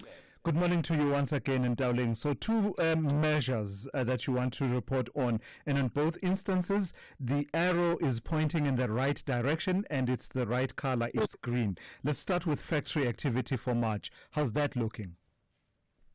So the local manufacturing sector showing signs of improvement in March to last, with the APSA PMI rising to 48.7 points, its highest level since October. But the index remains below the neutral 50-point threshold, indicating the sector's fifth consecutive month of contraction. So yes, positivity, but we're still in negative territory. Now, the improvement was driven by new sales orders and business activity, with the business activity index rising by 7.7 points to 48.3. Export demand also rebounded, with new sales orders jumping by 10.2 points to 48.9. Despite the recovery, the sector still faces challenges, including weak demand and logistical issues at the ports. The employment index, an index that's been in contractionary territory now for the 12th consecutive month, continued to experience, some pain, with that index now sitting at 46.1. Manufacturers also reduced their stockpiles, with inventories index ticking lower. We are seeing that at, let me just get that number. It's sitting at 45.9. Cost pressures, however, eased, with the purchasing price index dropping by 5.9 points to 64.5 due to a stronger rand and lower fuel prices. So overall, a mixed print. While it is welcomed, as mentioned, we are still in negative territory. And then the second measure that you want to report on makes the point about why all this talk of tariffs, particularly as they're going to hit the automotive sector, exports into the United States, why it is such a crucial conversation. Tell me about vehicle exports and how they performed in March. That's right, Thulas. And this is the new vehicle sales print. Today, I just wanted to focus on that export number, considering that we are getting that tariff announcement later today. We're seeing a rebound in the vehicles export market. That's as exports jumped 7.1% from the previous year, totaling 24,801 units in March. Now, this boost contributed to a 10% rise in first quarter shipments, reaching 96,339 units compared to 87,602 in the same period last year. This, however, may not be sustained as the industry faces uncertainty due to potential U.S. tariffs. The proposed 25% duty on cars imported into the U.S., as announced by President Donald Trump, are going to weigh on exports and the sector at large, considering that the U.S. is SA's second largest car export market after Germany. Now, NAMSA's CEO, Mike Mabasa, has noted that the tariffs are likely going to affect the local manufacturing plants. International brands like BMW, VW, and Nissan have plants in SA. While tariffs remain a concern, an even bigger problem is AGOA, which hangs in the balance. The industry is worried that it could lose its duty-free access to the U.S. markets under the Act. Now, I spoke to Mabasa, and he said the surge in overseas demand for locally manufactured vehicles highlights South Africa's competitiveness in the global auto market. However, the industry's growth could be threatened if the AGOA benefits are revoked. Meanwhile, domestic new car sales also delivered an increase, with a 25.2% rise in March, totaling 33,447 units. This, of course, still being fueled by increased sales in passenger vehicles. Lastly, Dowling, give us a sense of what market activity is likely to look like on this Wednesday. The local markets likely to start the day mixed as volatility persists both here at home and on the global front. Investors eyeing Trump's tariff moves and the outcome of the parliamentary budget vote in focus here at home, and that uncertainty also weighing on the local unit. Thulas, the rand sitting at 18.54 against the dollar this hour. Then over in the US, futures in negative territory ahead of that big trade announcement, that really being the biggest market catalyst today. Asian traders also eyeing that announcement ahead of the move. Markets remain choppy with stocks mostly in the red. All right, thank you for that. That's Ntauleng Lechela there. She's kept you updated on business, economics, and the markets throughout the show this morning. Call Thulasizwe now, 086 000 2032. All right, let me go to your calls now. Let me start with Sonwabile. Sonwabile in Gqeberha, good morning to you. You want to talk to me about SARS this morning? Good morning, Thulasizwe Nkabinde, Baba. How are you? Nkabinde, I can't sing to save my life. The legend can sing, I can't. Thulasizwe Simelane. Simelane, yes, Baba. Please go ahead. That's why I'm laughing. But if you were to ask me to carry a note now, it would be a disaster.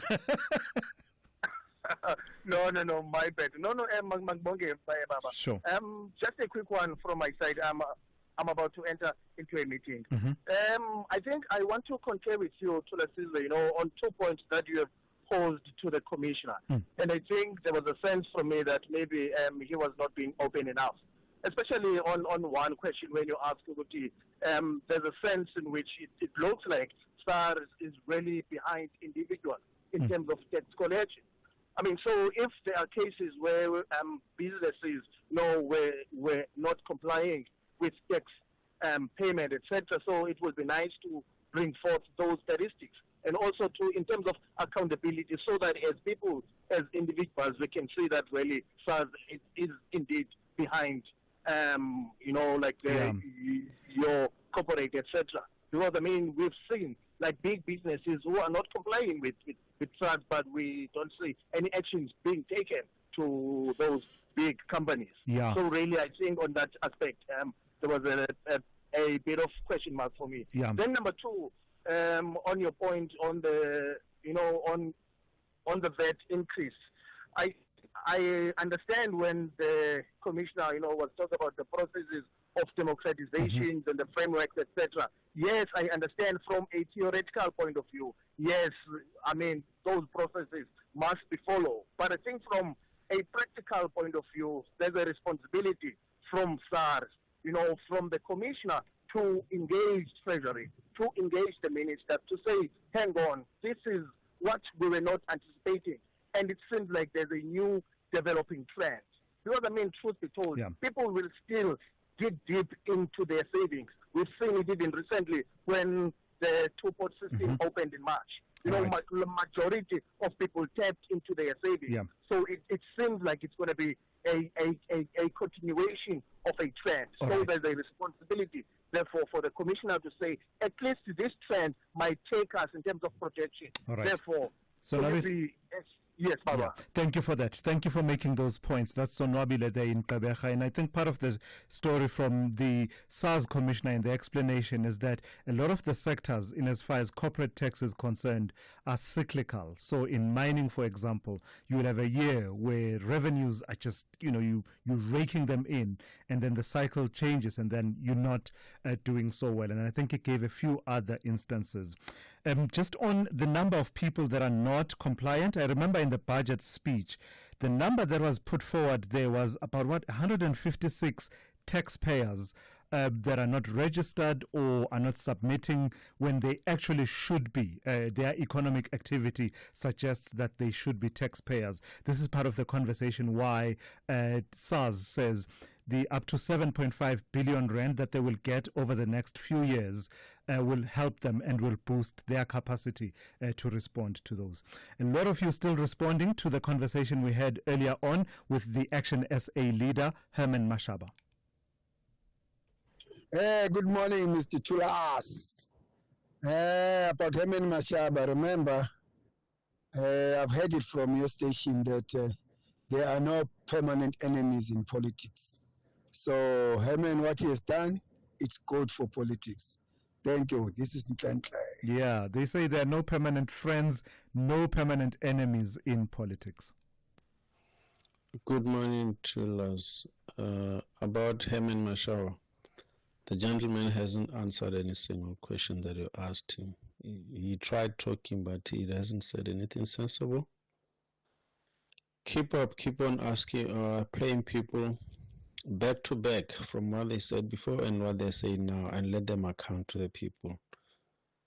These people are just continuously taking advantage of South African people, just lying and not caring. Anand from Limpopo. Anand, thank you for that. Let me quickly take a call from Blessing in the Western Cape. Good morning to you, Blessing. Bless, how are you? Very well, how are you? Okay, right. My name is Bless, not Blessing. Okay. Oh, Bless. All right, please go ahead, yeah. Okay. So, if you can check here in South Africa, most of the political leaders or the representatives are power hungry and hypocritical, and they forget that they are representing the interests of the people. If I can take a check from Herman Mashaba, he's misleading many South Africans since he has been given the opportunity to be the leader in the political landscape by the DA. Similar to Musmaiman and everything. So most of the political parties, they are temporarily collaborating on common enemy, which is the DA. And then if you can check the DA, when they fight against the Bella Act, NHI, Exploitation Act, even NYDA, those and PBE, those are some of the policies that are creating racism here in South Africa, as if they are fighting for the equality here in South Africa. The ANC, they are pretending to be socialists here in South Africa, whereas they are power conservative. Are you saying the policies like the Bella Act and the NHI are creating racism in this country? How? So if you can take for the Bella Act, where the DA were fighting for the African recognition, for the language, they are right. They are right here in South Africa because they've got a freedom for their language and everything. They've got right. And then we in South Africa, we mustn't reverse apartheid. Because most of the time, if you can check, as a black here in South Africa, we always accuse the DA as if most of the DA are racist, whereas we the blacks, not especially of the blacks, but remember, the NP is, I'm a DA member and supporters. As a black person, my name is Guy. So I check most of the time. I'm just worried. We are not going forward just because it's a hatred whereby the MK, whereby the EFF, they cannot go. They cannot go to the GNU if the DA and the Freedom Plus are still in the GNU. Yeah. What are we contributing there? All right. Because we're not going forward. Yeah. Plus, I've heard you. Let me just leave you with this challenge. Pick up the Basic Education Laws Amendment Act and read it for yourself. Not based on someone's reporting or anything like that. Just read it for yourself. You will find there, and very briefly, you will find that it doesn't in any way target Africans specifically. It talks about language policy and makes instances where the population where the school is may have changed in terms of its dynamics, where the HOD can now say, introduce a second language, not get rid of your language, but introduce a second language, and then goes further to say, in return for you doing that, I have a responsibility as the HOD to give you the resources to be able to do that. So I just want us to be clear. I'm fine with opposition to these policies. Believe you me, I'm not married, like my colors are not nailed to the mast on these policies, but let's be accurate when we critique them. For the last thing is, I wish on my own, if the DA is the only one party that can bring pure democracy here in South Africa. Okay, I hear you. You're entitled to that view. Thank you for that. That's Bless in the Western Cape there, weighing in on a variety of issues and raising quite interesting debates around those issues. All right, let me turn to this story now. It's out with the SSA and in with the DIA and the FIS. These are not just acronyms, people, but the new names of the country's two new intelligence agencies. One focused on international intelligence gathering and the other on domestic operations. On Friday, President Cyril Ramaphosa signing the General Intelligence Laws Amendment Bill into law, and with it disestablishing the State Security Agency and replacing it with the Foreign Intelligence Service, which will be responsible for foreign intelligence gathering, and the Domestic Intelligence Agency, the DIA, responsible for counterintelligence and gathering of intelligence here at home. Let's speak to Anton Haber. He's a journalist, activist and author, and also the executive director of the Campaign for Free Expression. Good morning, and thank you for your time this morning, Anton. So these are changes that were ordered firstly by the high-level review on intelligence that was done in 2018, as well as some of the findings of the Zondo Commission. In your reading, do they strike the right balance between national security but also the personal freedoms and protections of South Africans from unwarranted intrusion?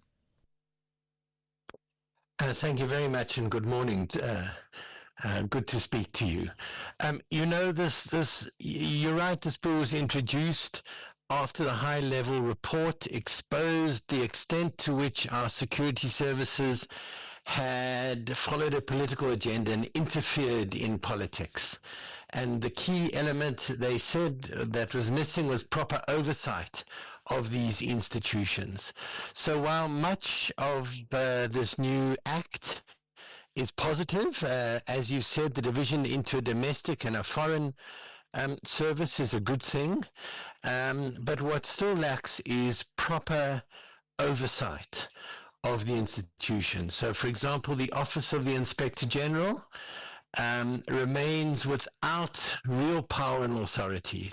They have a little bit more than they had before, but not enough really to stop a return to that kind of abuse of our security services.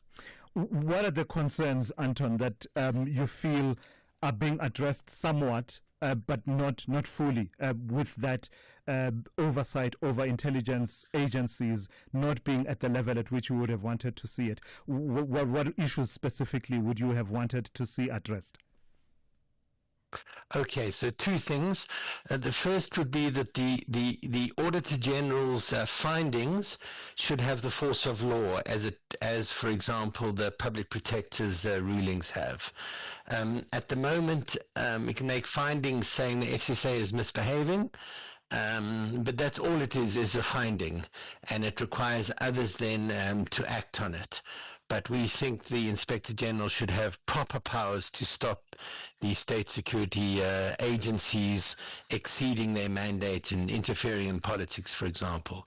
The other key area is, there was grand theft from the secret funds of the SSA, of the SSA, yes. They have secret funds to enable them to do their work. There was absolutely no oversight, and in fact, there is someone at the moment who just recently was charged with large-scale theft from that. You really need the Auditor General and or the Inspector General or the Parliamentary Committee or some form of proper oversight of that money to prevent theft and abuse. Lastly, Anton, let me ask you about professionalization of the intelligence agencies. So the new act reintroduces, reinstates the National Academy of Intelligence as well as the Intelligence Training Institute. How important is professionalism in that space, given the provision that officers who serve in our security services should be able to say no to an unlawful order, but that hasn't always happened, has it? You're absolutely right. Professionalization is at the core of this, that there's a set of professional rules and codes and people are properly trained in that.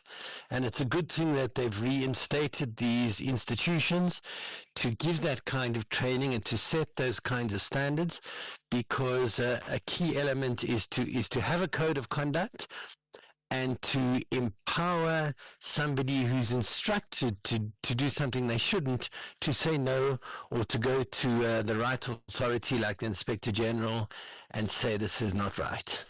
All right, I've got to thank you for your time. It's great to talk to you after a while. That's Anton Haber, journalist, activist, and author, as well as the executive director of the Campaign for Free Expression. SAFM, guiding you through the rush hour traffic. Good news if you're driving through Pretoria. The earlier crash that we detailed on the M1 North at Garsfontein, which really did get in the way and cause some big backlogs, has been cleared, and that traffic is running quite normally again. The N14 has a crash going into Pretoria just at the R101 sort of junction, top end of the bend, Scumin, as you enter the CBD, so that's a bit slow. And if you're driving southbound on the Mike 1 coming from Sandton, crash just down by Glenhove, in fact just after Glenhove near 11th Avenue in the Houghton area, so that's quite heavy queues from sort of Call It Drive territory. Traffic lights still down on the Mike 1 highway at Greyston, so a lot of traffic backlogging there. And coming from the other side into Sandton, a collision on William Mandela at Republic Road, so there's quite a bit of backlogging going on in that part of town as well. The usual breakdown at Cliffdale, still with us this morning. This truck getting in the way, just stuck there at Cliffdale in the roadwork, so you've got a single lane operating and a big sort of 20-25 minute delay already from Key Ridge. If it's there much longer, that queue just gets longer and gets worse, obviously, as more traffic joins in from the back. Cape Town, collision, right lane blocked into inbound at Jan Smutzer coming through from Jake's Kerville Drive passing Langa, that's quite slow.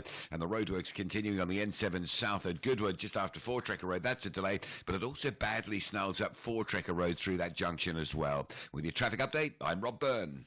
Get unbeatable football odds with SuperSport Bet. From derbies to title deciders, our Super Boosts give you boosted odds you won't find anywhere else. Switch today and get a 100% deposit match up to 5,000 Rand. SuperSport Bet is licensed by the Western Cape Gambling and Racing Board. Bookmaker license 101911097. No persons under the age of 18 are permitted to gamble. Winners know when to stop. National Responsible Gambling Program toll-free counseling line 0800 006 008 or WhatsApp help 076 675 0710. Call Thulasizwe now, 086 000 2032. Yeah, let's wrap it up with some of your voice notes that you've been sending. Earlier on, the conversation around the iPad investigations into the provincial SAPS commissioner in KwaZulu-Natal, Nhlanhla Mkhwanazi. We spoke to a representative of Pop Crew. Let's hear what you've had to say about that. Good morning, Thulasizwe. It's Robert Jimistin. Once you stand like Abraham Traore of Burkina Faso in South Africa, you are in trouble. Now they are fighting, when you are fighting corruption, you are in trouble in South Africa. Thank you. Yeah, that's an interesting comparison, right? Ibrahim Traore of Burkina Faso and Nhlanhla Mkhwanazi. I assume, without you mentioning the name of Nhlanhla Mkhwanazi there, that's who you are alluding to. And we do owe you a proper and thorough-going interview about the governance of Ibrahim Traore in Burkina Faso. A lot of people have been talking about it, and it is a story that warrants being brought to the fore. And we will see what we can orchestrate in the coming days for you. Good morning, Dr. Thulasizwe. General Nhlanhla Mkhwanazi must become the National Police Commissioner. The man is doing an outstanding job. They must leave him alone and continue on whatever he's doing. The man is doing a proper job. The criminals must know who's the boss here. Sure, IPID must stay away, man. I don't know about iPad staying away, but I get the point that you are making. A lot of people have been sort of quote-unquote nominating him for positions at national level. I was intrigued by his answer when he was being mooted that, the Hawks may soon have a vacancy for the head of the Hawks, and how about that? And he said, I don't want to be a detective. I've never wanted to be a detective. I want to be in the thick of things, in the thick of the action. I've always been that kind of a police officer, said General Nhlanhla Mkhwanazi, Lieutenant General Nhlanhla Mkhwanazi there. So I don't know about that position of National Commissioner. We do have a substantively appointed National Commissioner at the moment. Good morning to us. The flight Shivango once said that if ANC loses these elections, let us come together, South Africans. Let's forget our differences. Let us unplug the ANC. Let us punish the ANC. I know there are those opportunistic parties, but let us make sure, let us expose them. Let the country be on autopilot. Let ANC suffer because of the SARS that is going to be paid. Yeah, no, it's interesting how it's playing out versus what has always been proclaimed, right? Many of these political parties, in fact, including, you still remember that coalition, what was it called ahead of the elections? Yes, there was that. Was it Rainbow Coalition? I believe it was. No? Okay, Moonshot. Yes, Moonshot. The Moonshot Pact. You saw how once the realities of how the votes stacked up, there was going to be that recalibration, and with the result that many political parties that had said we would never work with the ANC, yet here we are. All right, that's how we come to the end of today's edition of the Morning Brief. Thank you for listening and thank you for your engagement. The Talking Point is up next here on SAFM after the news.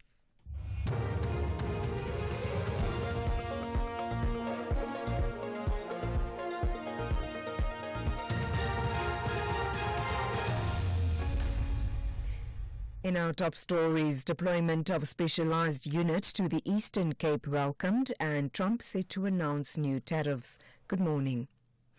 The Eastern Cape government has welcomed the deployment of a police specialized sexual offences unit to Matatiele. The unit will oversee the investigation into the alleged rape of a 7-year-old girl at a school in October last year. Premier Oscar Mabuyane says the step is significant as it reinforces government's commitment to fighting gender-based violence and protect vulnerable groups. He has urged the community to cooperate with the unit. Mabuyane's spokesperson, Kuselwa Ranki.